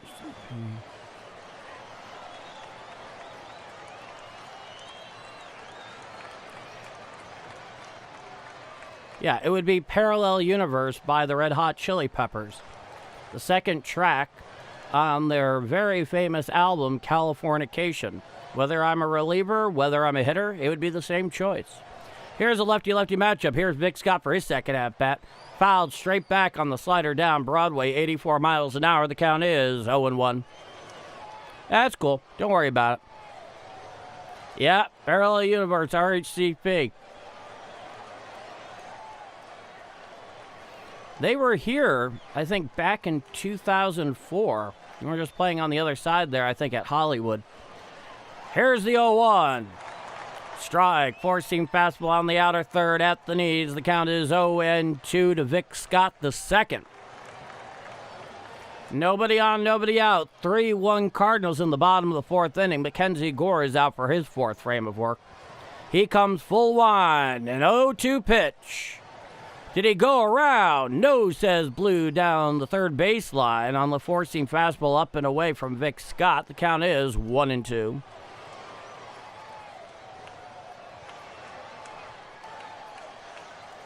From the full wind is Gore. Here's the 1-2 pitch. Hit on up the middle and fielded there behind second is Duran. He throws to first in time for the first out of the inning. A lot of range there showed by Duran. Came to the right field side of second base in shallow right center field to pick it up. And then with his momentum, throwing across his body over to first to get Vic Scott flying down the line. Now, here's Mason Wynn. He's the leadoff hitter today with J.J. Witherell getting the night off. It's a lefty-righty matchup. He's 0 for 1. Here's the pitch. Strike, four-seam fastball down and in at the knees. The count is 0-1. Yogi Berra, one of the truly great St. Louis natives. Here's the 0-1. A curveball bounced out in front of home plate for a ball, 84 miles per hour. The count is 1-1. I've actually been down to the hill to see the plaque that commemorates that out in front of the house he was born in and grew up in. It was nice. I like the hill. Here's the 1-1. Curveball down and away for a ball, 82 miles per hour. The count is 2-1. Nobody on, one out, bottom of the fourth inning, 3-1 Cardinals. Due to some clutch hitting on two separate occasions from Alec Burleson. Now here's the 2-1. Strike, outside corner below the belt, 95 mile per hour four-seam fastball. Okay, I am back here after a brief power outage here at the house. My apologies, everyone. That thing caught me entirely by surprise. But I am back here, and we're going to finish this thing out. We head to the bottom of the fifth inning. It is 3-1 Cardinals down at Busch Stadium. So, my apologies, everybody. That was definitely not part of the pre-broadcast meeting there. That could have been an email. But I'm back now, and thank you all so much for sticking with me here. All of a sudden, just the whole house went black for about 2 minutes, and I'm just getting it up and going again now. So, we'll continue the action going into the bottom of the fifth inning. Let's get us updated there. Bottom of the fifth. Yeah. There we go. We are back, folks. The stream has resumed. Hopefully those who had been here will come on back at some point. But that is what we are dealing with. That is what the situation is. Make sure we have Farrago there up and going. There we go. Let's test her out. Yes, indeed. Let's get the crowd back in it. Okay. Well, dare I say, we're actually back up and running, and that was more seamless than what I had feared. All right, due up here is Alec Burleson, followed by Jose Fermin, and then Nolan Gorman. One of those famous Midwestern power outages out of nowhere. Yeah, that was exactly what happened. Welcome back. Thank you so much, Bird fan. Thank you guys for sticking around, giving me the option here to kind of get back up on my feet. I guess I showed up at the perfect time. Yes, you did, Andy. Yes, you did. All right, Gore, he's out there for his 5th frame of work. And here comes Alec Burleson, who's had just an incredible night at the plate. 3 RBIs here so far. And here's the first pitch from Gore. Strike, curveball on the outer third below the belt. The count is 0-1. And J.J. Witherhold's getting the honor of the mid-game in-action interview. Not an opportunity he has often. Here's the 0-1 to Burleson. Upstairs, a sinker, 95 miles per hour. The count is 1-1. I low-key thought it was something on my side. No, nothing with you. It was all over here. It was all over here. Here's the 1-1. Foul back and out of play on the four-seam fastball up and into the lefty Burleson. The count is now 1 ball and 2 strikes. Everybody seems to be waking their way back in here. Thank you all so much. My apologies. It was a brief power outage here at the house. But everything seems to be okay and moving here. Here's the 1-2. Foul back and out of play on the four-seam fastball upstairs, 96 miles per hour. The count is 1 ball and 2 strikes. Nobody on, nobody out. That was the 88th pitch for Gore in this outing. Here's the 1-2 pitch. Chopped over towards first base. Played on a hop there by Berger. Takes it to a bag himself for the first out of the inning. So, all getting back up on our feet here in my very special command center studio where I call Redbirds games.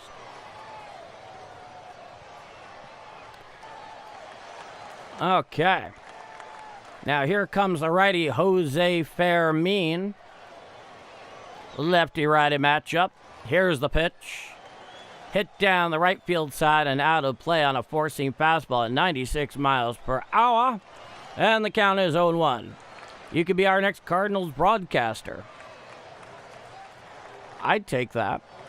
Thank you, Bird fan. I appreciate that. Here's the 0-1 to Fermin. A curveball up and away, goes all the way to the backstop.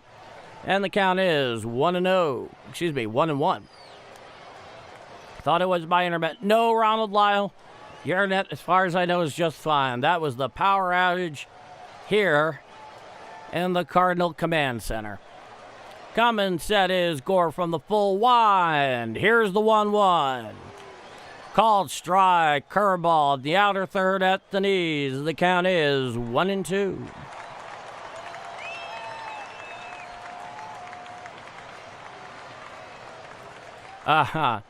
No, my neck is just fine, thankfully. Here's the 1-2. Hit down the left side and past a diving Jung into left field. And it caroms off the base of the wall there, halfway up left. Osuna has to go and chase it down. So Jose Fermin has himself a 1-out double here in the bottom of the 5th inning. He hit it. It got past the diving Jung there, right down the line. And you know where the wall juts out about halfway up left. It hit that corner there that goes up at an angle and then basically took a 90-degree right turn. Then Osuna had to go chase it down.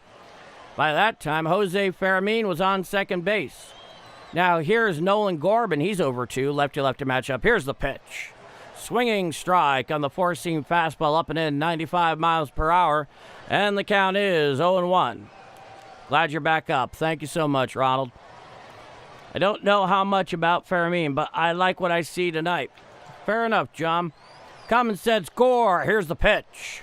Four-seam fastball out and away for a ball, 97 miles per hour. The count is 1-1. 32 likes away from 100. Let's hit that like button. Thank you so much, Ronald Lyle. Lefty-lefty matchup. It is a 1-1 count. Here's the pitch. Hit to the right side, right there to Nicky Lopez at second. He throws to first in time for the second out of the inning. Fermin will advance from second to third on the play. So it's 3-1 Cardinals here in the bottom of the fifth inning. 96 pitches here by Gore. Presumably this would be his final frame, given the high pitch count. Now here is Segazy. Here's the first pitch. Four-seam fastball in and off the plate, 96 miles per hour. The count is 1-0. So I'm back now after that brief power outage, everybody. Thank you so much for making your way back in here. My apologies for all that. Common set is Gore, lefty-righty matchup. He's from the stretch. Here's the 1-0 pitch. Strike, four-seam fastball right down Broadway, right below the belt. The count is 1-1 strike.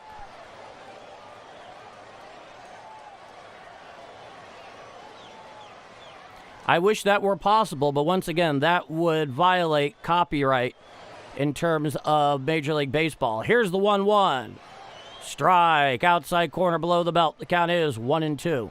I'm not allowed to show any action or any audio from this game, or else I will potentially even get not just a copyright claim, but a copyright strike. I toed the line there with using the Game Day browser source, but cropped properly, they'd never given me a hard time. Here's the pitch. Hit on out to right field, going back towards the wall, and it hits the base of the wall. Coming home is Fermin. He will score. Picking up at the base of the wall is Brandon Nimmo. Heading to third is Segazy with a two-out stand-up triple, and that will give the Cardinals a 4-1 lead. Oh, ho, ho. A wonderful RBI triple there by Segazy. That will give the Cardinals a 4-1 lead. I could ask for permission, but they certainly would not give it. And given the fact that I'm pretty small time, I doubt they would even bother answering it. I like the thought, but I'm not big enough for them to take seriously, at least not at this point. That and Major League Baseball is pretty well known for being rather litigious about their intellectual property. Even the baseball channels that do baseball analysis over the years, using just the video and none of the audio at times, have gotten, the copyright claim / copyright strike hit over the head by YouTube on behalf of the claim being made by Major League Baseball. Major League Baseball don't like to share. That much is certain. So, there goes Gore. We have ourselves a pitching change. Skip Schumacher's going to the pen. Exactly like those two. Exactly like those two. They very much live on the knife's edge depending on how Major League Baseball is feeling at any given point in time. Those are just two salient examples. No worries. What you offer is already my favorite way to experience the games. Andy, I am so happy to hear that. I'm glad you get as much out of this as I do calling it. So, thank you so much. 37 subs away from 500. Oh, wow. Sub to the channel. It costs nothing and helps out the channel big time. Thank you so much, Justin Beasley. Always being part of the vanguard that pumps me up there in the chat. I appreciate that a lot. And it helps a lot, too. I wonder about the YouTube channels that show highlights. Like I said, they, with the exception of Major League Baseball themselves, I mean, they walk a very fine line.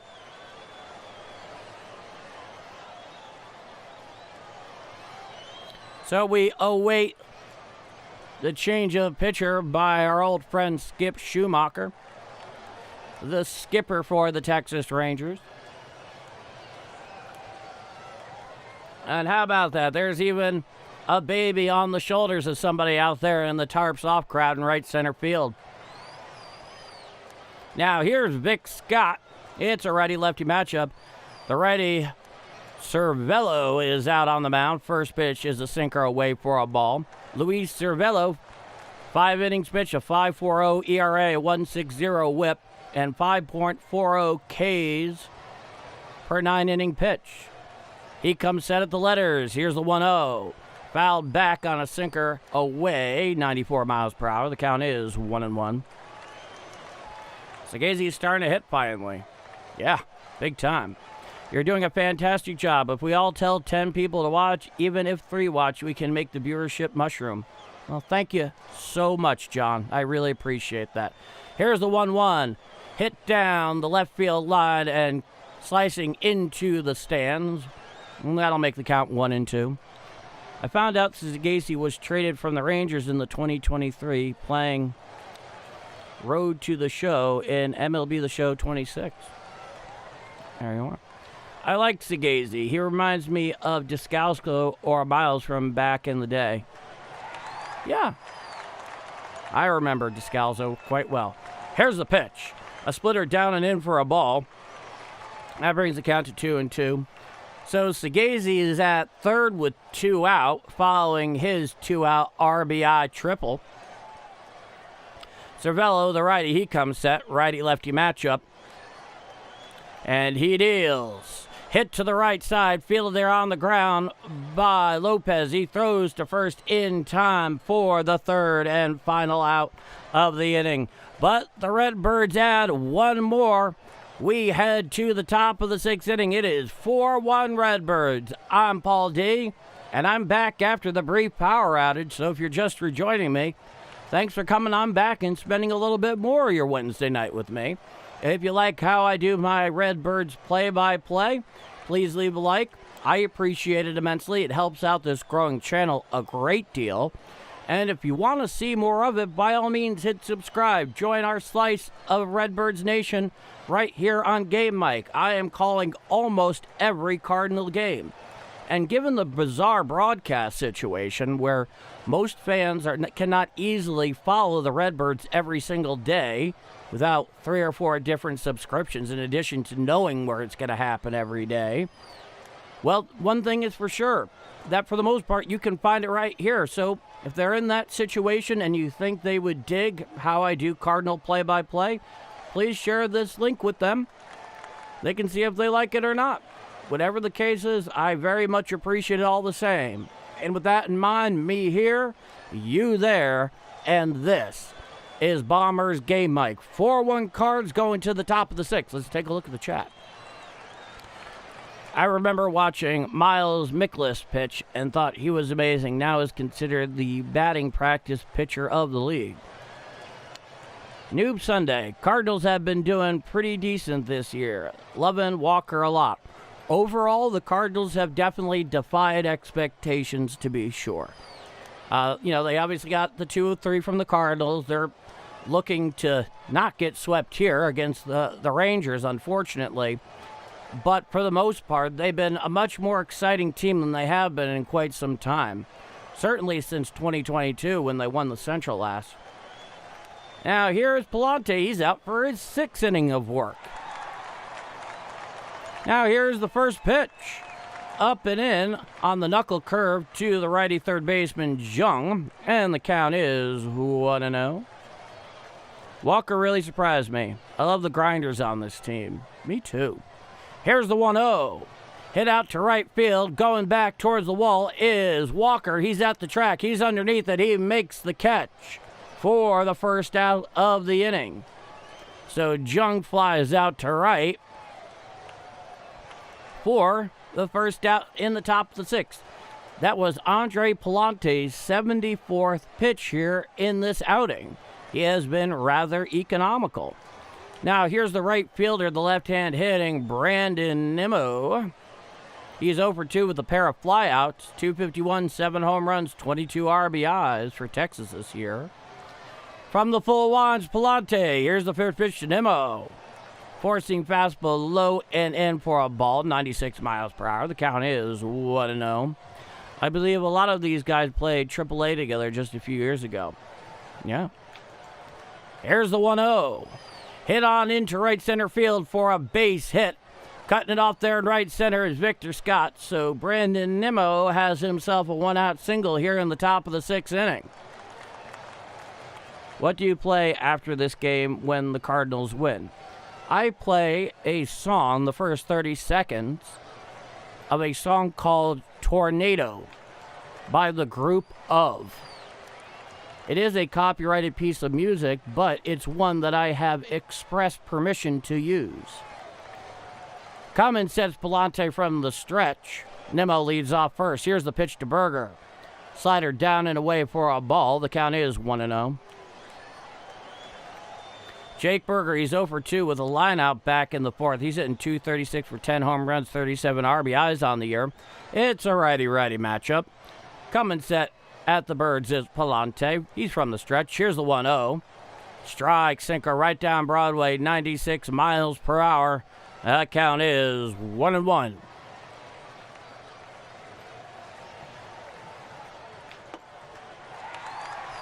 Coming set at the Birds is Pallante. He deals a sinker down and in for a ball, 94 miles per hour. The count is 2-1. Paul, do you have the lineups pushed all the way to the left side of the screen because you're not allowed to show the full lineups because of copyright? I'll answer that in a moment. Coming set is Pallante. Here's the 2-1. Foul down the first base side now to play on the slider down, and the count is 2-2. So I have them tightly cropped because Major League Baseball hasn't given me a hard time when I've done that. That's why you have the strike zone so cropped on the right side, and why I have all but the essentials there on the left side. Pretty much doing everything possible to stay out of their crosshairs. Coming set at the Birds is Pallante. Here's a 2-2.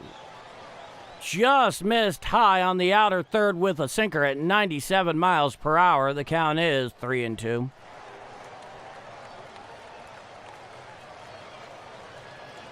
I'll give you the exact full thing you can look up to find it. It's there on Spotify. I'll wait till the half inning so I can actually pull that up and give you exactly what to look up there if you want to hear the full song. Coming set is Pallante at the Birds. Now here's a 3-2. Ball 4 on the slider down and away, floats over the lefty batter's box, and that'll put runners on first and second with one out here at the top of the 6th inning. Yeah, I'll just give you the information exactly as I know it to be, and then I have no doubt that you can find it. The lefty Jojo Romero is getting hot down in the Cardinal bullpen. That was the 82nd pitch by Pallante tonight. Now, as far as the browser sources there, as I continue forward, I'm looking for new sources that I can better implement. I know some other channels do it that do play-by-play stuff. It's just a matter of my pinning down exactly where they're getting it from and then going ahead and implementing it. Luckily, OBS is very customizable. It can be as simple or as complex as you like, which is kind of the reason I like it so much. Nimmo leads off second. Berger leads off first. Coming set. Here's the first pitch to the righty Duran. Foul down the first base side now to play on the sinker up and in at 96 miles per hour. And the count is 0-1. So this is the real first truly stressful inning by Pallante. He may be feeling a little gassed here, getting late. That was his 83rd pitch. He comes set at the stretch. Righty-righty matchup. Here's the 0-1 to Duran. A sinker down and in for a ball. The count is 1-1.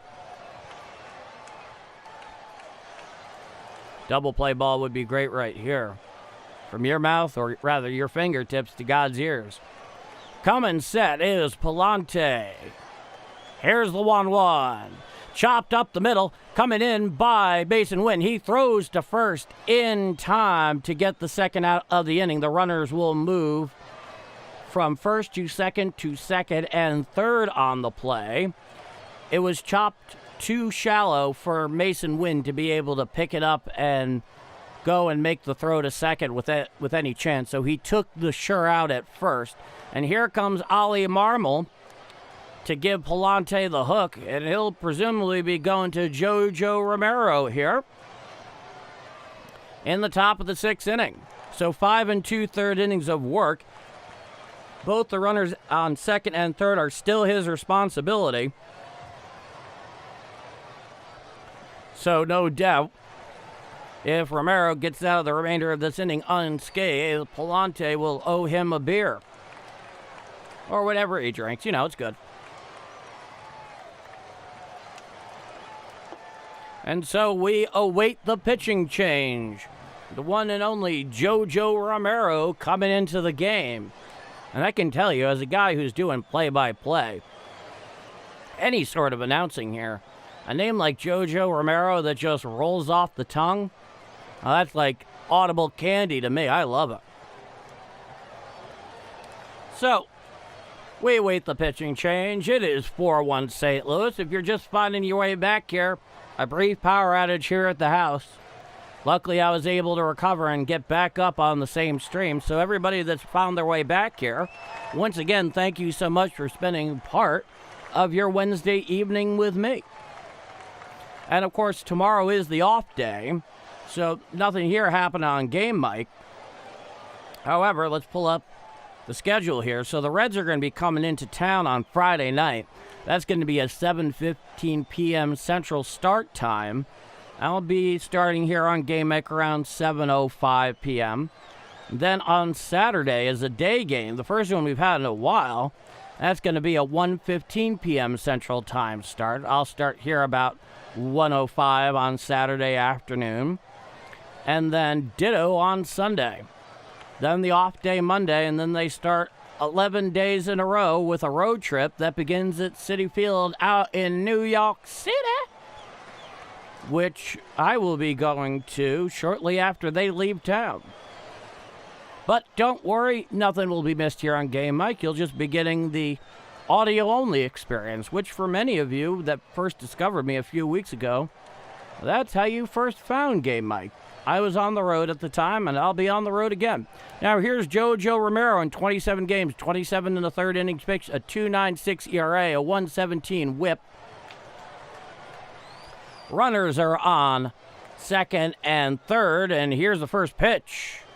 Strike on the outer third, about thigh high to the pinch hitter, the righty Freeman, and the count is 0-1.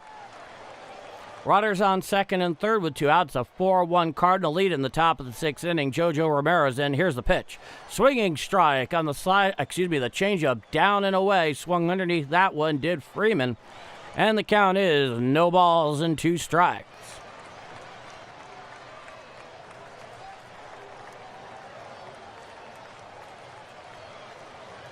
Freeman is in for the left fielder, the lefty hitting Osuna, so he'll be slotted out there in left in all likelihood. Here's the 0-2. Swinging strike 3 on the four-seam fastball up and away for the third and final out of the inning. JoJo Romero comes on and does the deed, and we head to the bottom of the sixth inning. It is 4-1 Redbirds down at Busch Stadium tonight on the western banks of the mighty Mississippi. I'm Paul D. Thank you so much for spending part of your Wednesday evening with me. I am back again from the brief power outage here that interrupted about a full inning of my play-by-play. So if you're just making your way back, thank you for making your way back. If you haven't done so and you like the way I call Redbirds play-by-play, then by all means, please leave a like. I appreciate it a great deal, and it helps out this channel immensely. You want to see more of it? By all means, hit subscribe. We'd love to have you aboard in our slice of Redbird Nation. With that in mind, 4-1 Cardinals going to the bottom of the sixth. I'm Paul D, and this is Bombers Game Mike. Let's go to the chat. Okay, Birds fan. Like I said last night, the Ivan Herrera walk-off home run against the Pirates, me and a couple of people sitting next to were joking about getting a triple double play. Then when O'Brien gave up the run, I screamed could have used that before the run after getting out of the inning. I remember that game. That had a incredible finish there. He only needed to get the sac fly, but he instead went for all three. I'll take it. Well done. Hoo-yah. Thank you, Noob Sunday. 19 likes away from 100. Thank you, Ronald Lyle and Justin Beasley. I know Trisk is out there somewhere. All of you that are part of the Vanguard that really pump this channel up in the chat, I appreciate it a great deal. Does not by any means escape my attention. And thank you for that. You guys are here every night, and you know, there are some nights when you're tired, you're coming into doing this, but I see everyone in the chat, and it definitely gives me extra pep in my step. Now, here's Mason Wynn. Hit on out there to right field. Charging in is Nimmo. Going over is Nicky Lopez. He's underneath it, and he makes the catch. He absolutely pulls that in at the last second there for the first out of the inning. He tracked it down very much like a wide receiver over the shoulder. Mason Wynn _prods. I was here yesterday, and yesterday was my first time watching you, and you are the best live MLB channel I have watched, so I just want to say thank you. You're very welcome, Mason Wynn _prods. I'm glad you found me. I'm glad you're back, and I'm glad you enjoy it so much. That's why I do it. And I'm very lucky to do it. For people that are so positive, encouraging, thoughtful in their commentary, good questions, you know, the whole deal. Everyone here is excellent. Now, here's Ivan Herrera. He's 1 for 3. Here's the first pitch.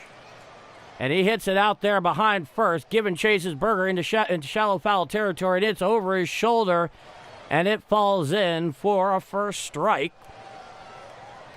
So the Rangers are doing their best wide receiver impression right now in these last two plays. The righty Cervello is out for his second frame. Just subscribe. Glad to have found you. You do a great job. Go Cardinals. Archangel, you're very welcome, and thank you so much for your kind words. Coming set is Cervello. Here's the 0-1. Swinging strike on the slider, down and away, 84 miles per hour. The count is no balls and 2 strikes. Coming set at the letters is the righty Cervello. He deals. Hit down to left side, fielded there by Jung on a hop. He throws to first in time for the second out of the bottom of the 6th.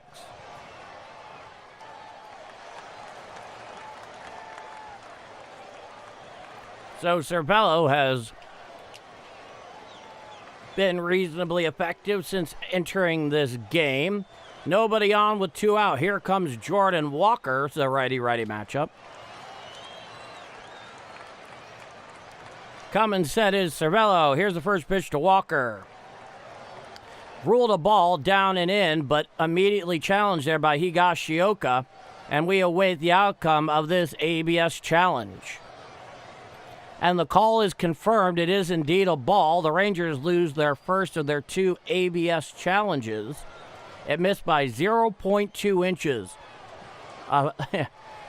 More than a hair by quite a bit, but you get the idea. The count is 1-0. Jordan Walker's in the box. Coming set is Cervello. Here's the 1-0. The slider up and in for a ball. The count is 2-0. Bird fan, I'll be happy to answer your question here in just a moment because it's a bit more long-winded. Jordan Walker's 2 for 3 tonight. Here's the 2-0. Strike, slider, inside corner at the knees. The count is 2-1.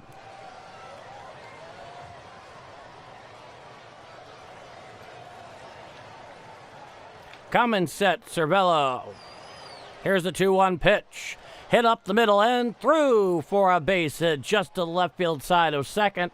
So Jordan Walker has a 2-out single in the bottom of the 6th inning for the Redbirds. How long did it take to make you room and everything you have set up, and what made you do this? Okay. So, we got a 2-bedroom loft here with the express knowledge that the other bedroom would turn into a studio, because I've been doing stuff longer than I've been doing the play-by-play. Here's a pitch to Velasquez. Taking second is Jordan Walker, and he steals it safely. A bad throw by Higashioka, who is not really impressed this evening in terms of his ability to try to gun down runners at second. The pitch was ruled a strike on Velasquez. The count is 0-1. So, as I was mentioning to you last night, Bird fans, you might recall, we'll get to that in a moment. Here's the 0-1. A sinker down and away for a ball. The count's 1-1. I do something called the 80 History Podcast with my co-host Patrick Foote, who lives in southern England. His main thing is actually on YouTube, is the channel Name Explain, if you've ever heard of it. Come and set Cervello. Here's the 1-1. Strike, slider on the outer third at the knees. The count is 1-2. Velasquez not happy about that call, but he's not challenging it. And so all the equipment, all this sort of stuff, everything I've done in here has been accumulated largely over a 7-year period. A lot of it having to do with 80 history, but I do other stuff as well, including some independent, low-key consultation on setups and whatnot. Here's the pitch. A slider away for a ball. The count is 2-2 that I'll be hired to do to help guide people to be able to do the kind of thing I do. But in here, this is all just kind of got set up in preparation for something else, and the play-by-play is just something I've adapted to it. Hit to the right side and in for a base hit. Coming around third is Jordan Walker. He will score, and that will give the Cardinals a 5-1 lead on the RBI 2-out single by Nelson Velasquez, and that is a 5-1 Cardinal lead. He just hit that one on a pitch up and away, put it out there in the right center, and that's the 5th run of the game there for the Redbirds. Coming home easily was Jordan Walker there. He was gone on contact with 2 outs. Now here's Alec Burleson, righty-lefty matchup. Here's the pitch. Fouled straight back behind home plate and out of play on the sinker up. Loses his helmet swinging there, did Alec Burleson. The count is 0-1.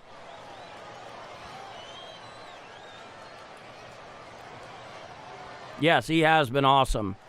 7 likes away. Thank you so much, Justin Beasley. Doing the big work down there. Here's the 0-1. And it's popped straight up in the middle of the infield. Underneath it is Higashioka in front of the mound. He's underneath it. He makes the catch for the 3rd and final out of the inning. But not before the Redbirds add one more. We head to the top of the 7th inning. It is 5-1 Cardinals down at Busch Stadium on the western banks of the mighty Mississippi. I'm Paul D., and if you're just joining me here, thank you so much for spending part of your Wednesday evening with me.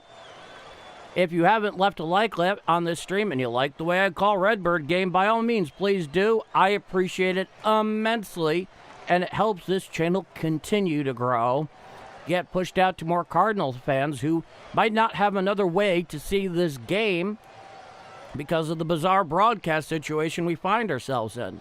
And if you know somebody like that, and you like what I do, and you think they might dig it too, by all means, share the link to the stream with them. They might appreciate it. I know I will, whatever they think of it. But with that in mind, thank you all so much for all of your support, coming back night after night, being so thoughtful and positive and encouraging in the chat. This is more than I could have ever thought possible. So, on behalf of myself and all of us at Game Mike, namely me, thank you. Thank you so much. 5-1 Cardinals going to the top of the 7th. Let's see what's happening in the chat. When I used to watch Fox Sports Midwest, they would have the commercials during the Cardinals game about 6 being a serious number. Or do they still do that? Oh, yeah. They used to do that in combination with, what gas station, mini mart chain was that? I remember that, yeah, where the Cardinals score 6 runs and you get, like, a free drink or something. I remember that. You do a great job. Well, thank you so much, Richard Talley. I do appreciate that a lot. What's up, David Freeze? I don't know. I'd like to find out. Great job, Paul. Well, thank you so much, Jeff Cabo, and thank you for making your way back tonight. All right, Jojo Romero, he's out for the top of the 7th. Here's the pitch. A sweeper away, well out of the zone, floats over the lefty batter's box. The count is 1-0. Yeah, David Freeze, 2011, the Ranger killer himself. Here's the pitch. A sinker down and away, fouled down the first baseline and out of play. The count is 1-1. On the run, there we go. On the run. Coming set at the Birds is Romero. Here's the 1-1. Change up away to the righty Foscue, who is pinch hitting here. He's hitting .255 with 2 home runs, 7 RBIs through 21 games. He is in for the lefty center fielder, Evan Carter. Here's a 2-1. A sweeper away over the lefty batter's box. The count is now 3-1. Fun fact, my dad went to high school with David Freeze. No kidding. That is cool. Common set is Romero. Here's the 3-1 to Foscue. Hit to the right side and past Alec Burleson into right field and into the corner for a base hit. Rounding first, going to second is Foscue, and he has himself a stand-up leadoff double here in the top of the 7th inning. He sat right next to him. That is really cool. Absolutely. But to more round out the answer from earlier, Bird fan, a lot of this was done for AD history and other projects that not even have to do with me on camera. But I wanted to do baseball, and I decided to keep it all. Here's the pitch. Strike, sinker, inside corner to the righty Higashioka. The count is 0-1.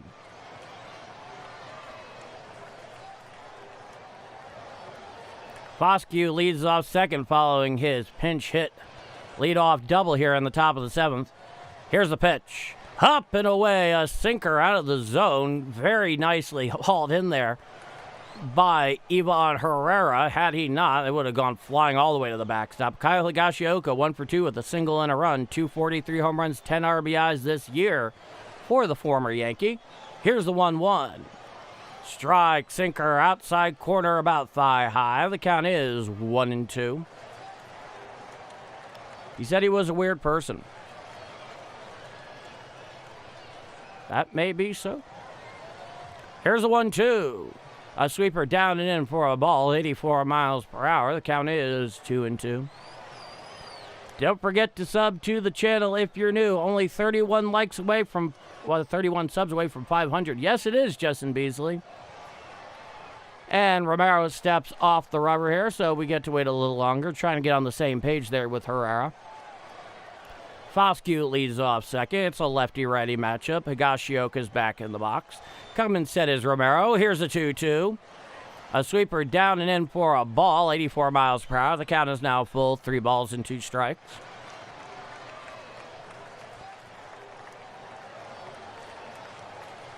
Runner leads off second with nobody out. Full count here to Higashioka. Here's the pitch. Ball 4 on the sinker, up and away, so that'll put runners on first and second with nobody out here in the top of the 7th inning for the Texas Rangers. I hate to be the bearer of bad news, Justin Beasley, but there's your walk. There's your walk. And if you're new here at Game Mike, well, of course, thank you so much for tuning in here. Definitely make yourself known in the chat. Let me know where you're watching or listening from there in the chat. Join the Game Mike roll call.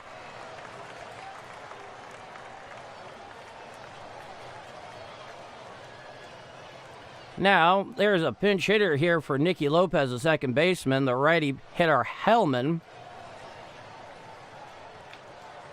14 pitches so far in relief for Romero. Runners are on first and second with nobody out. It's a 5-1 Cardinal lead. Coming set is a lefty Romero, lefty-righty matchup. Here's the first pitch. Foul straight back on the sinker in 95 miles an hour. The count is 0-1.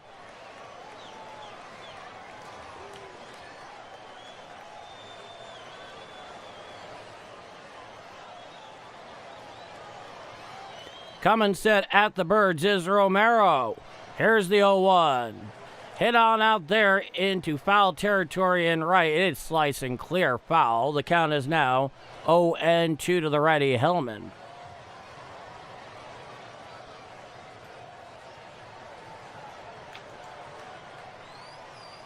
Oh, that's interesting, Justin. I haven't seen that. Well, at least I don't remember seeing that. But I do have the answer for you, Bird fan. I'll give it to you. Give it to you shortly. Coming set is Romero. Here's the 0-2. A changeup well away floats over the lefty batter's box. The count is 1-2. At Yankee Stadium, once a game, they have the classic subway race up there on the screen between the 4 train, the 6 train, and I think the D train. And, of course, I always root for the 4 train. And they always basically finish in a 3-way tie at the end of the year. Here's the pitch. Swinging strike 3 on the changeup, down and away for the first out of the inning. So Romero gets Hellman swinging, just whiffs over the top of that changeup, down and away. And that'll be the first out of the inning. Runners are still on first and second. Now back to the top of the order with Jock Pedersen, who's the DH tonight for Texas, is the left-hand hitter. It's a lefty-lefty matchup. Coming set at the Birds is Romero. Here's the first pitch. Strike, sweeper, inside corner below the belt, 84 miles per hour. The count is no balls and 1 strike. Romero has thrown 19 pitches so far, to answer your question.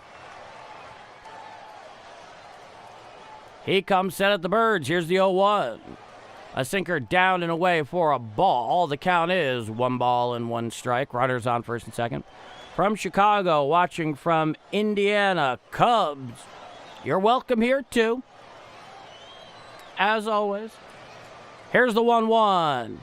Hit down the third base side and foul on the sinker in. The count is 1-2.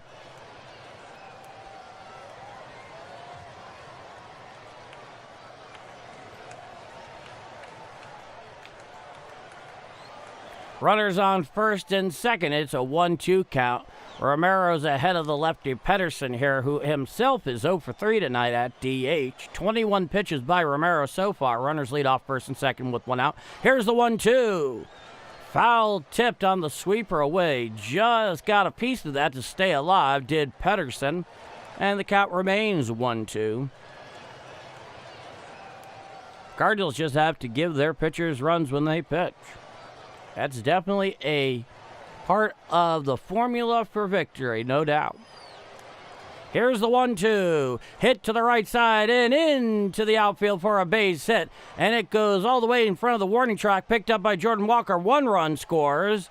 Here comes the runner again from third. Here's the throw, and he is safe. And that will make the game 5-3 here on the RBI triple there by Jock Pedersen.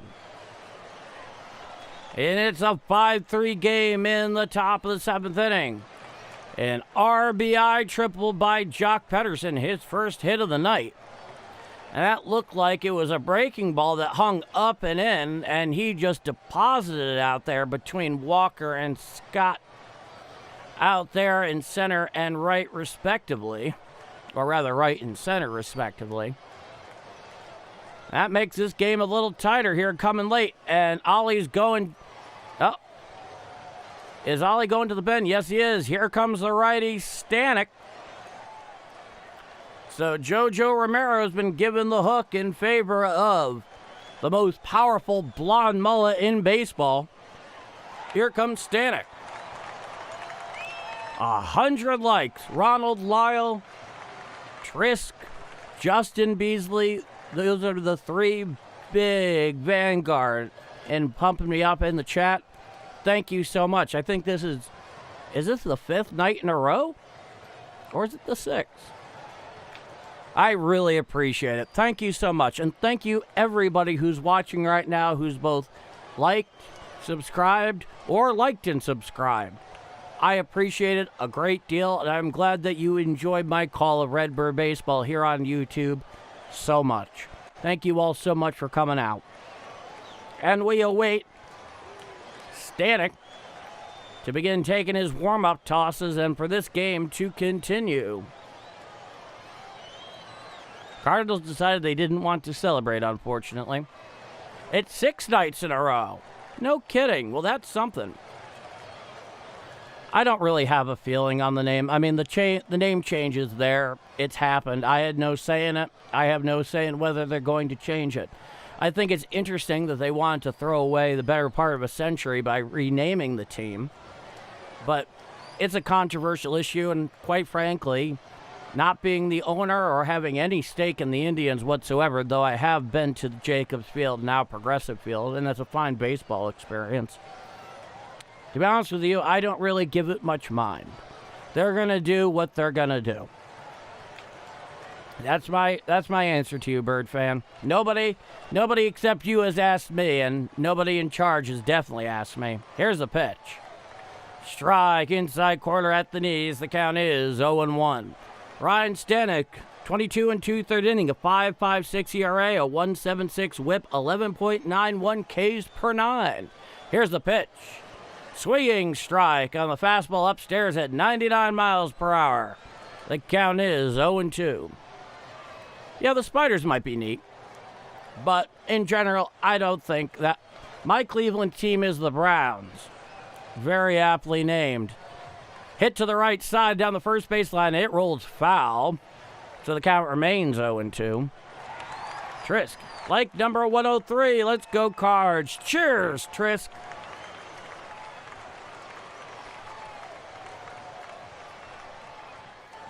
So runner on third with one out. Go Ravens. Hey, that's your team. Yeah, plenty to be proud of. Coming set is the righty Stanek. Here's the 0-2. Four-seam fastball up and away out of the zone. 100 miles per hour. Got some triple digits going here.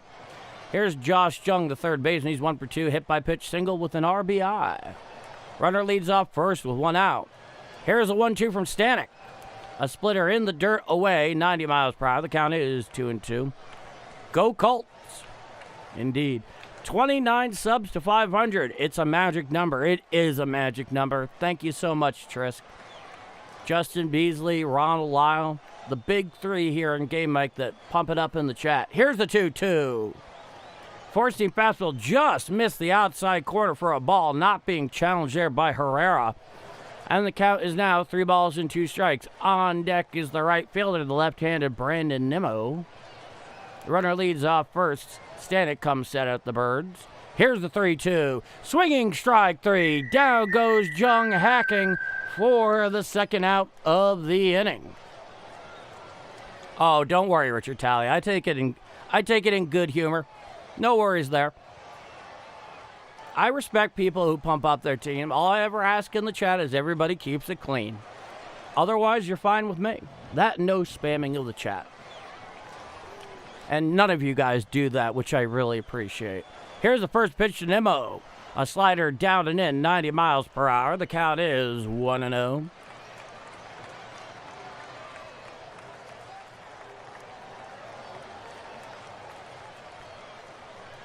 Runner leads off third. Infield defense definitely shaded towards right with the lefty Nimmo. Here's the pitch.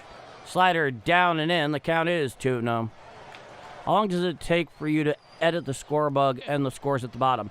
Actually, I don't. The ticker at the bottom there is done automatically. It's done through a browser store. It's called Stream Slayers. Here's the 2-0. He pops it on up into shallow right center field. Underneath it is the left fielder. He makes the catch for the third and final out of the inning. So Stanek comes in, gets the job done. It's 7th inning stretch time down at Busch Stadium on the western banks of the mighty Mississippi. I'm Paul D. It's a 5-3 Cardinal lead going to the bottom of the 7th inning. And this is Bombers Game Mike. So, Bird fan. So, it's a browser source I use in OBS. I pay something like $13 a month for it. All of that part's done automatically. Now, in terms of what you see in the upper left-hand corner, I do that through a service called Uno Overlays. and they have a plug-in that I can use with my Elgato Stream Deck here that I have all programmed to control it. There's more buttons than you think necessary to be able to do that right. And that does it automatically, so I'm just about to press it here. Happens very quickly. It happens like that for everything. I've been very lucky that these tools have been so easily available to me and that I have the hardware to make it work. So it does a good job. I'm happy with it. I really like the ticker at the bottom. You know, when there's more stuff going on, you know, obviously the only other, I think, big thing that's happening tonight is the first game of the NBA Finals. But when there's more big stuff going on around the league, I'll have it include, like, for example, let me see here. What's going on in the Stanley Cup? I don't even know if that's begun yet. Let's see. Okay, yeah, so tomorrow night, Game 2. Tomorrow's an off day, of course, for me. And the next time they are on is on Saturday night for Game 3. So I see no reason to include it when nothing's actually happening. But if there is something happening going around the league, like, for example, we get to September here, and it's a Sunday, or whatever the case may be, a Thursday night game, and the MLB season, the NFL season overlap, I'll have it include NFL scores, of course. They do a really nice job. Nice job by Stanek. Vegas won last night. Fair enough, Richard Talley. Stanek and Romero, another one. Well, in fairness, Stanek is the one who stopped the bleeding there. All right, here's Jose Fermin, the righty. He's coming in against the lefty here. Lefty-righty matchup. Lefty Alstrom showing buttons for me, and he pulls back. It's called a strike on low and away. Four-seam fastball. The count is 0-1. Robbie Alstrom, 29.3 innings pitched, or 29 and a third innings pitched. Or rather, just 30 innings pitched. Thank you, Cardinals.tv. Here's the 0-1. Ups and in, a four-seam fastball out of the zone. The count is 1-1. I notice you change your jersey every night. How many Cards jerseys do you have? That's a really good question. I have to think on that a moment. Common set is Alstrom. Here's the 1-1. Strike, slider down on the inside corner at the knees. The count is 1-2. So I got this one, that one. I think 6 or 7. I have a lot of jerseys just in general because I collect them. Here's the 1-2 pitch. Upstairs, four-seam fastball, 97 miles per hour, well out of the zone, about helmet height, though not that close to his head. Thankfully, the count is 2-2. Coming set is Alstrom. Here's the 2-2. Called strike 3 on the four-seam fastball, down and in, challenged immediately by Fermin. That is one of the 2 remaining ABS challenges. And it's called a strike, and it ain't close. Not a great challenge there by Fermin. I was shocked when he did it. But that's something that we've seen here early on with the adaptation to ABS. Every once in a while, a hitter especially, will go and challenge it, and everybody who's watching said, oh boy, that is not a great challenge. Now here's Nolan Gorman. He's 0 for 3. It's a lefty-lefty matchup. Here's the first pitch.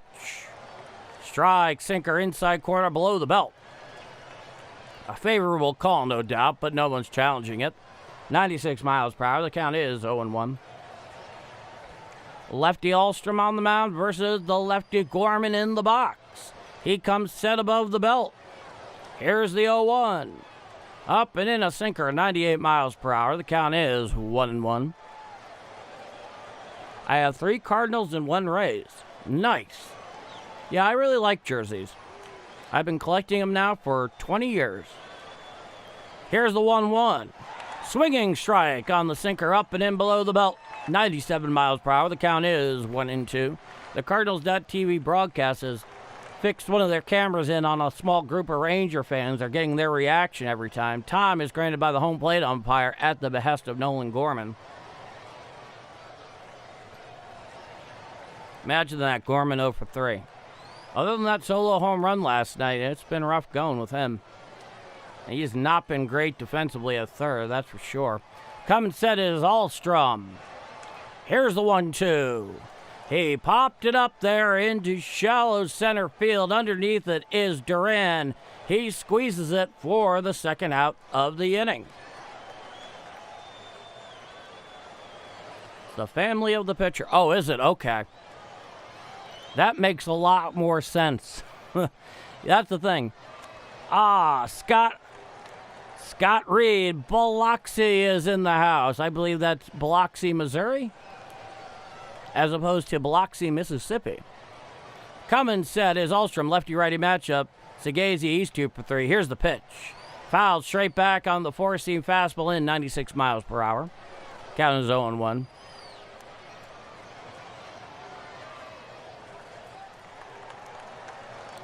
Segazy is 2 for 3 with a triple, an RBI, and a stolen base. A big night for the Cardinals utility man. Here's the 0-1. And he popped him up, heading over there in foul territory next to first base, but it goes about 2 or 3 rows deep. And the count is now no balls and 2 strikes. Or Biloxi the app. Not familiar with that. Not familiar.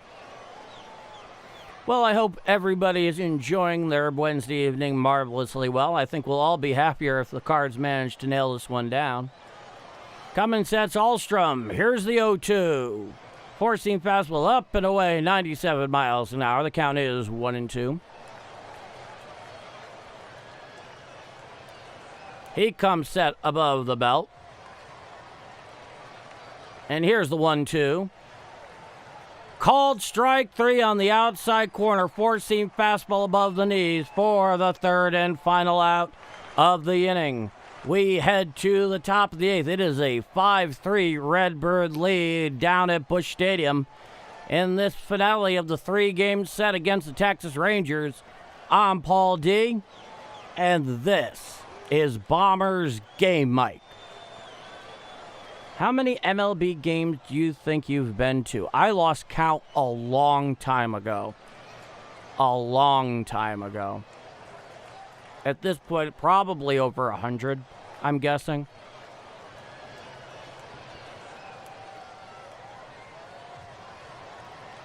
A lot of those have happened at both the current and former Yankee Stadium and, of course, Busch Stadium.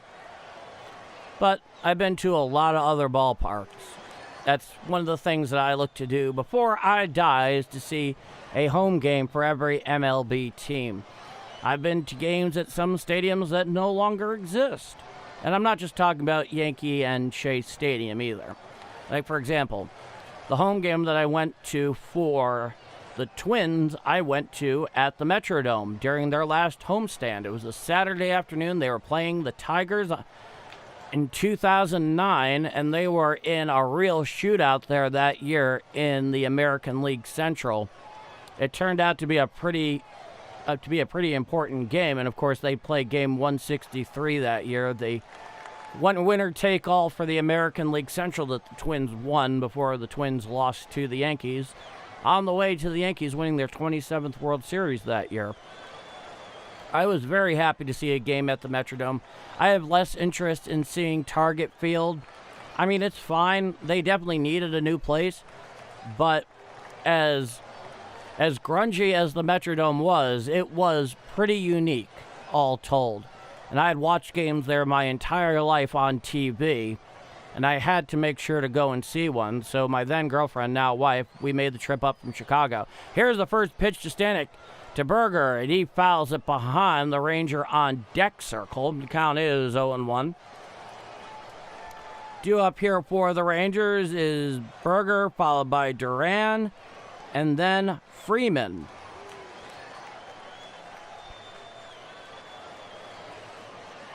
"5-3 Redbirds." Both teams only have one ABS challenge remaining.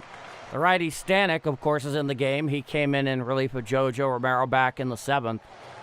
Here's the 0-1 to Berger. Swinging strike on a slider, down and away. Swung over the top of that one at 89 miles per hour.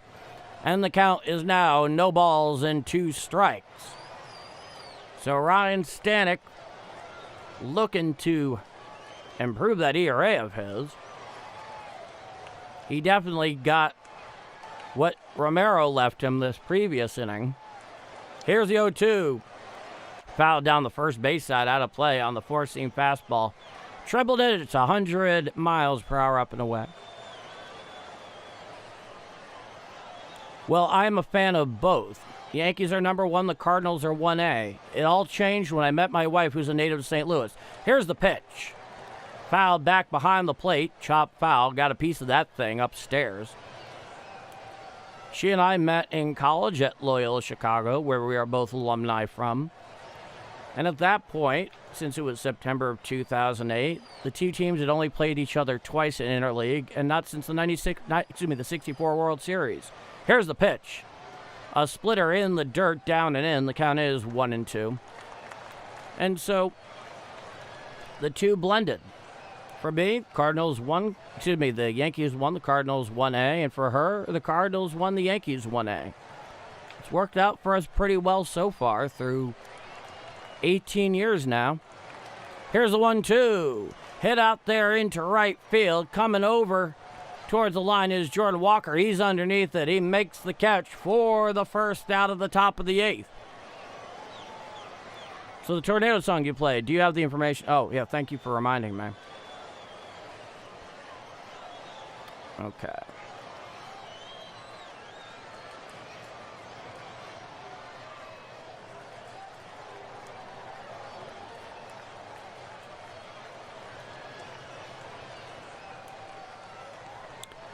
Here's the first pitch to Duran. Four-seam fastball low and away, 99 miles per hour for a ball. The count is 1-0. Okay. Stand by on that. I'll put it in the chat. Here's the 1-0. Hit down to third base, fielded by Gorman on the hop. He throws to first, and it gets pulled in by Burleson, comes down on the bag just in time before Duran crosses first for the second out of the inning.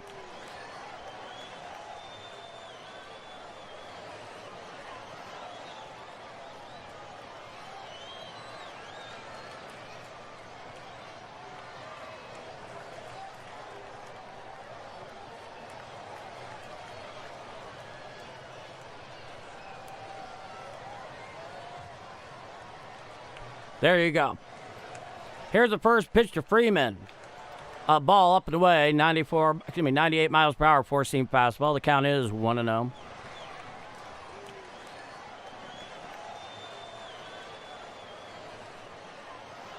You got it, Bird fan. Here's the 1-0. Foul back behind the plate and out of play on a four-seam fastball up and away, 98 miles per hour. He lost his helmet swinging on that thing. The count is 1-1. Nobody on, 2 out, top of the 8th inning. It's 5-3 Redbirds down at Busch Stadium. Time is granted by the home plate umpire at the behest of Freeman. Catches his breath as he steps back into the box. Stanek is back on the rubber. He stands to the extreme first base side of the rubber. Here's the 1-1. Called strike on the slider, down and away, 89 miles per hour, and the count is now 1-2 strikes. Hey, Q-Man, Dixon, Missouri's in the house. Good to see you, my friend. Here's the 1-2. Hit to the right side and over the leap of Alec Burleson into right field for a 2-out base hit by Freeman. So the Rangers stay alive here in the top of the 8th inning. Justin Beasley, 29 subs away from 500. Sub to the channel. Ring the bell, too. Thank you so much, Justin. Imperial in the house. Cheers. So, runner on first with 2 out here in the top of the 8th inning. Now, here's the righty Foscue for his second at-bat. He's 1 for 1. Here's the pitch. Fouled straight back on the sinker on the inner third below the belt. 98 miles per hour from Ryan Stanek. The count is 0-1. Phoenix, Arizona, Richard Talley. Cheers, Richard Talley in Phoenix, Arizona. Common set is Stanek. It's a righty-righty matchup. Here's the 0-1. Swinging strike on that slider, down and away. Swung over the top of that one, did Foscue. And the count is no balls and 2 strikes. Good weather today. Mowed for 11 hours. Man, I wish I had your kind of energy, Q, man. Cheers. Cheers to that kind of manual labor. Coming set at the Birds is Stanek. Here's the 0-2. Hit to the left side. Fielded on the ground. Throws to second for the force for the third and final out of the inning. We head to the bottom of the eighth. It is a 5-3 Redbirds lead down at Busch Stadium on the western banks of the mighty Mississippi. I'm Paul D., and thank you so much for spending part of your Wednesday evening with me and catching some of your Redbird action here on Game Mike. If this is your first time here, I'm Paul D. I'm your broadcaster here on Game Mike. I call almost every Redbirds games. So if you're having trouble finding it, getting it somewhere else, whether it be not knowing where it's on or just not wanting to have 3 or 4 different subscriptions, by all means, join me right here. We have a lot of fun on Game Mike. Make yourself known in the roll call in the chat. Let me know where you're watching or listening from. And if you like what I do here on Game Mike and how I call play-by-play for the Redbirds, please do leave a like. It really does help this growing channel out a lot. And if you want to see more of it, by all means, subscribe. All of us would love to have you back here in our slice of Redbird Nation. With that in mind, me here, you there, 5-3 Cardinals going to the bottom of the 8th inning. I'm Paul D., and this is Bombers Game Mike. Let's go to the chat. Is anyone from Pensacola? I know there are some people here that are from the Panhandle on Florida. Old St. Louis by the Sea, Destin. Biloxi, okay.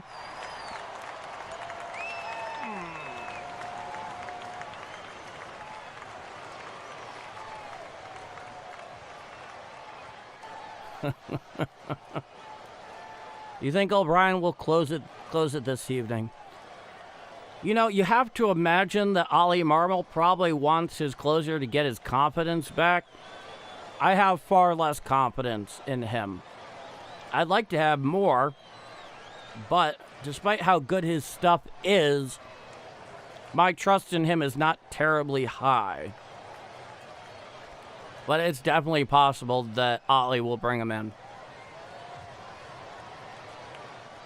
Florida City word is misspelled. Okay.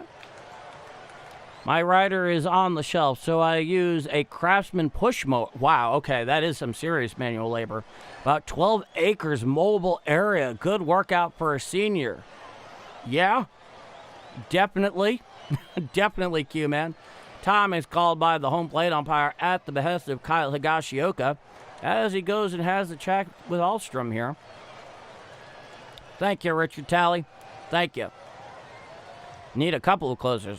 Yeah. Most definitely. So we await for the action to resume here on the bottom of the 8th inning.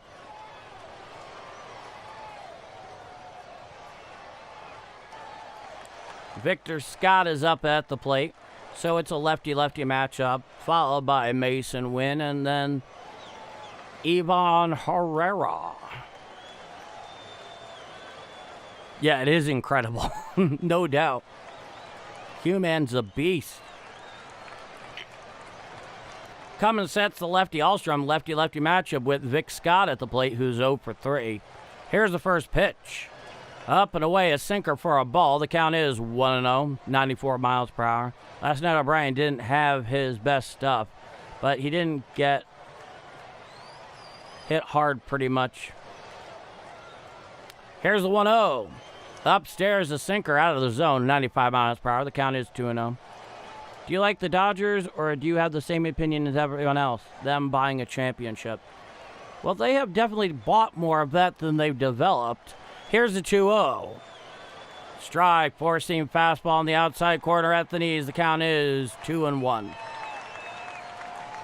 What I'll say is this, is that I respect the Dodgers. They put together an incredible roster, a lot of it with dollars and cents, but still, you got to execute. Hit to the left side, and right there, stabbed on the line at third is Jung, right off the bat of Vic Scott for the first out of the bottom of the 8th.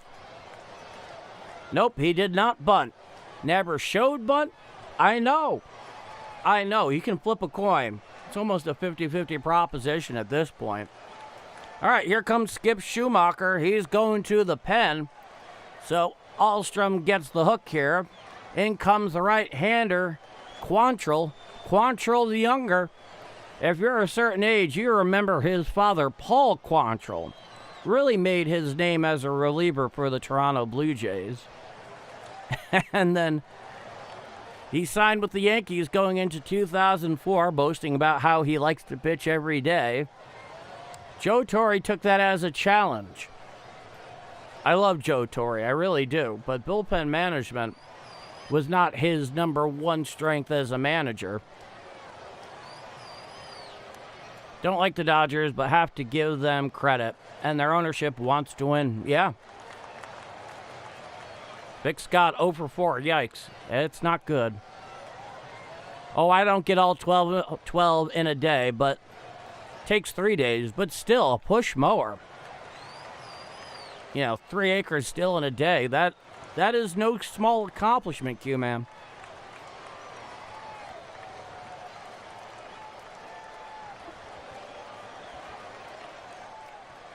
So, we await Quantrill, who came in for the Rangers last night to take his warm-up tosses. Arizona is in the mix this year, so far in the West. Yeah. In fact, Nolan Arenado, number 28, is having a bit of a career resurgence out there for him.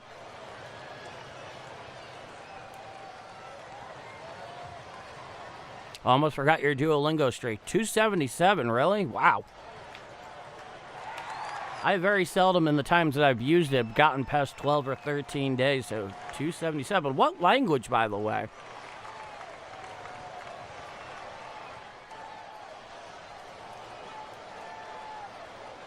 Scott should be gone after Nootbaar and Church are back. That's kind of the way it's looking at the moment, unfortunately, for Vic Scott. German. That's what I do, too. But you are undoubtedly far more advanced than I am. Now, here's Mason Wynn, who's 0 for 3. Here's the pitch. Strike, sinker on the outside corner at the knees. Righty-righty matchup. Cal Quantrill, 21 and 2/3 innings pitched. A 2.49 ERA, a whip of 1.20. Righty-righty matchup. Coming set above the belt is Quantrill. Here's the 0-1. Hit on out there into right field. Coming there in is Brandon Nimmo for the second out of the inning. Squeeze that one. Oh, Joe Torre was a better manager than that. You don't win 4 World Series, even with that team, and be a mediocre manager. But the thing you got to understand about him is that he was not somebody who excelled at tactics like a Tony La Russa. He was more of a very adept manager of personalities, which on that team was very important. Here's the first pitch to Ivan Herrera. A sinker up and in for a ball. The count is 1-0.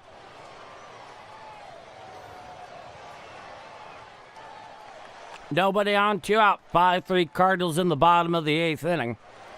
Coming set is Quantrill the younger. Here's the 1-0. Strike, sinker on the outer third at the knees. And the count is 1-1. Ivan Herrera was not thrilled with that, but he doesn't challenge it. He knows better. Coming set above the belt is Quantrill. Here's the 1-1. A cutter down and away for a ball. The count is 2-1. The amazing thing about watching Cal Quantrill pitch here is he actually does remind me a lot of his dad in terms of just the stuff. Clearly, he taught him all of it. Here's the 2-1 pitch. Hit down the left field line, and it slices foul into the stands. And the count is now 2-2 strikes. Yeah, he was a great players manager. Absolutely. Yeah, totally. Nobody on, 2 outs, a 2-2 count here to the St. Louis catcher hitting on the right side, as he often does in that big wide open stance. Quantrill comes set. Here's the 2-2. Called strike 3 on the sinker on low and away for the third and final out of the inning. So Ivan Herrera gets caught in the observatory, and we head to the top of the 9th, and here comes Riley O'Brien. Your question has been answered by Ollie Marmol to try and pin this one down for the Redbirds here tonight. And with that in mind, I'm Paul D. Thank you all so much for being here as we head to the top of the ninth inning with the 5-3 Redbirds lead. My apologies to anyone earlier due to the brief blackout here in the studio. Active God, as the insurance companies would say. But we're back up. We're running.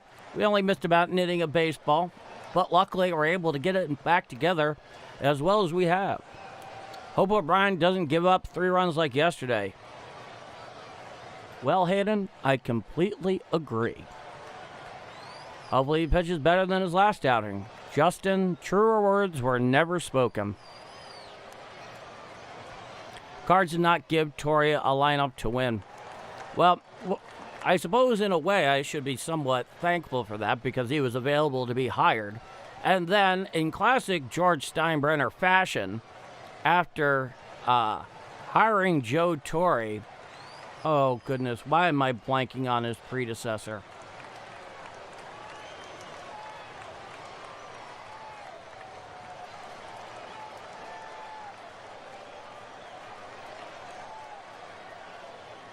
Buck Showalter, there we go.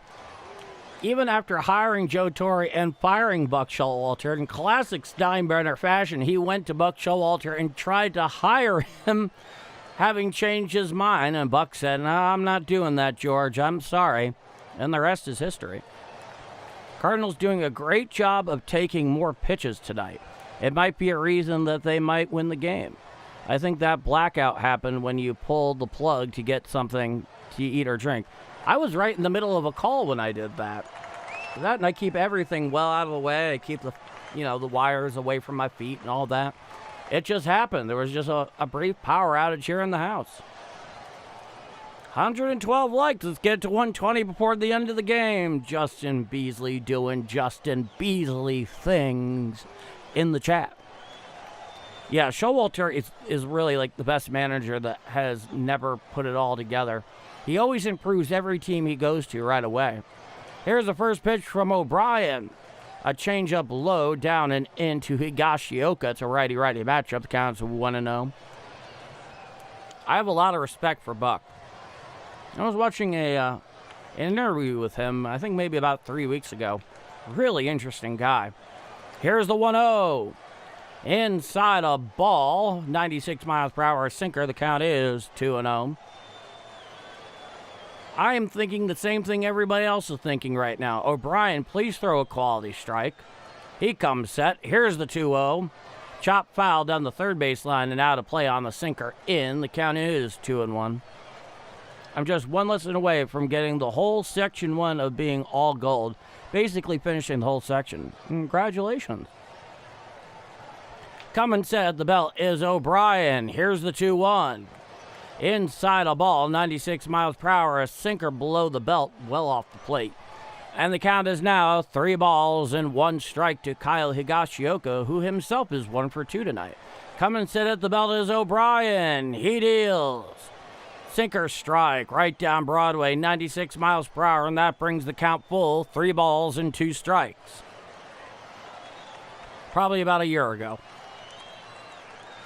Coming sets O'Brien. He deals. Ball 4 on the sinker in. So Higashioka will take first. And the Rangers have a runner on first with nobody out here in the top of the ninth. It's a 5-3 Cardinal lead. Tucson checking in. Been watching on another device. Well, Roger Baseman, Tucson, Arizona. I'm so glad you were able to catch us here in the chat before it all ends. Herrera has a brief word there with O'Brien.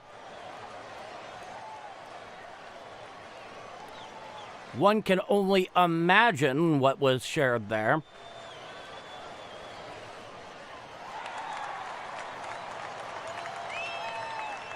It's a righty-righty matchup. Coming sets O'Brien. He shows bunt. He pushes bunt down towards first.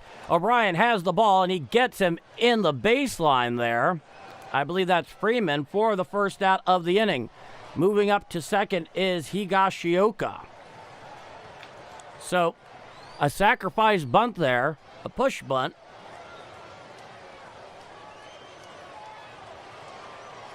And that's the first out of the inning. O'Brien is changing baseballs.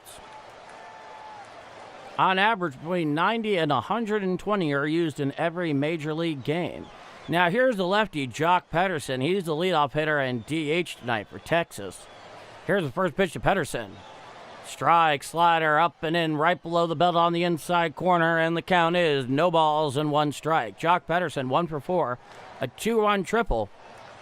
He created some trouble last night for O'Brien. O'Brien's trying to put it behind him. Higashioka leads off second with 1 out. Here's the pitch. Swinging strike on the sweeper, down and in. Swung over the top of that one, did Jock Pederson, who's 1 for 4. And the count is now no balls and 2 strikes. Oh, yeah. Swung right over the top of that thing.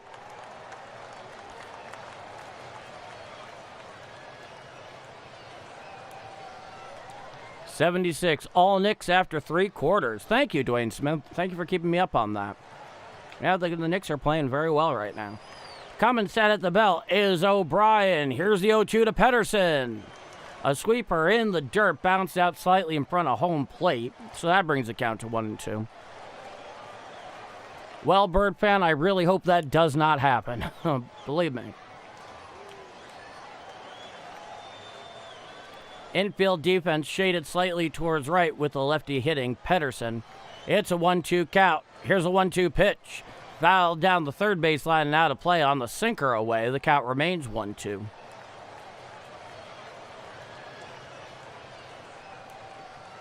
Let's win it for the Birdman. He can't be the Nolan Gorman of chat. You mean the Bird fan? No. Not at all. Let's win it. I'd win it for him. Here's a 1-2. Hit on out there into center field. Going back in front of the wall. Underneath it is Vic Scott. He makes the catch for the second out of the inning. Staying at second is Higashioka.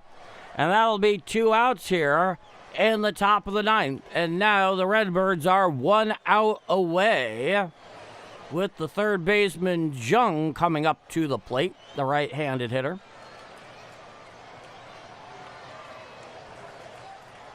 Oh, you would intentionally walk him. Interesting. Yes, indeed, Hayden. Let's finish it. Everybody at Busch Stadium's on their feet. Here's the pitch. There's a fly ball to shallow right field. Underneath it, Jordan Walker. He camps underneath it. He squeezes it for the final out of the game. And now, for the first time since Sunday night, I can play the victory tune. 5-3 Redbirds is your final over the Rangers. They salvage this third game of the 3-game set down at Busch Stadium. Get some momentum going in for the off day.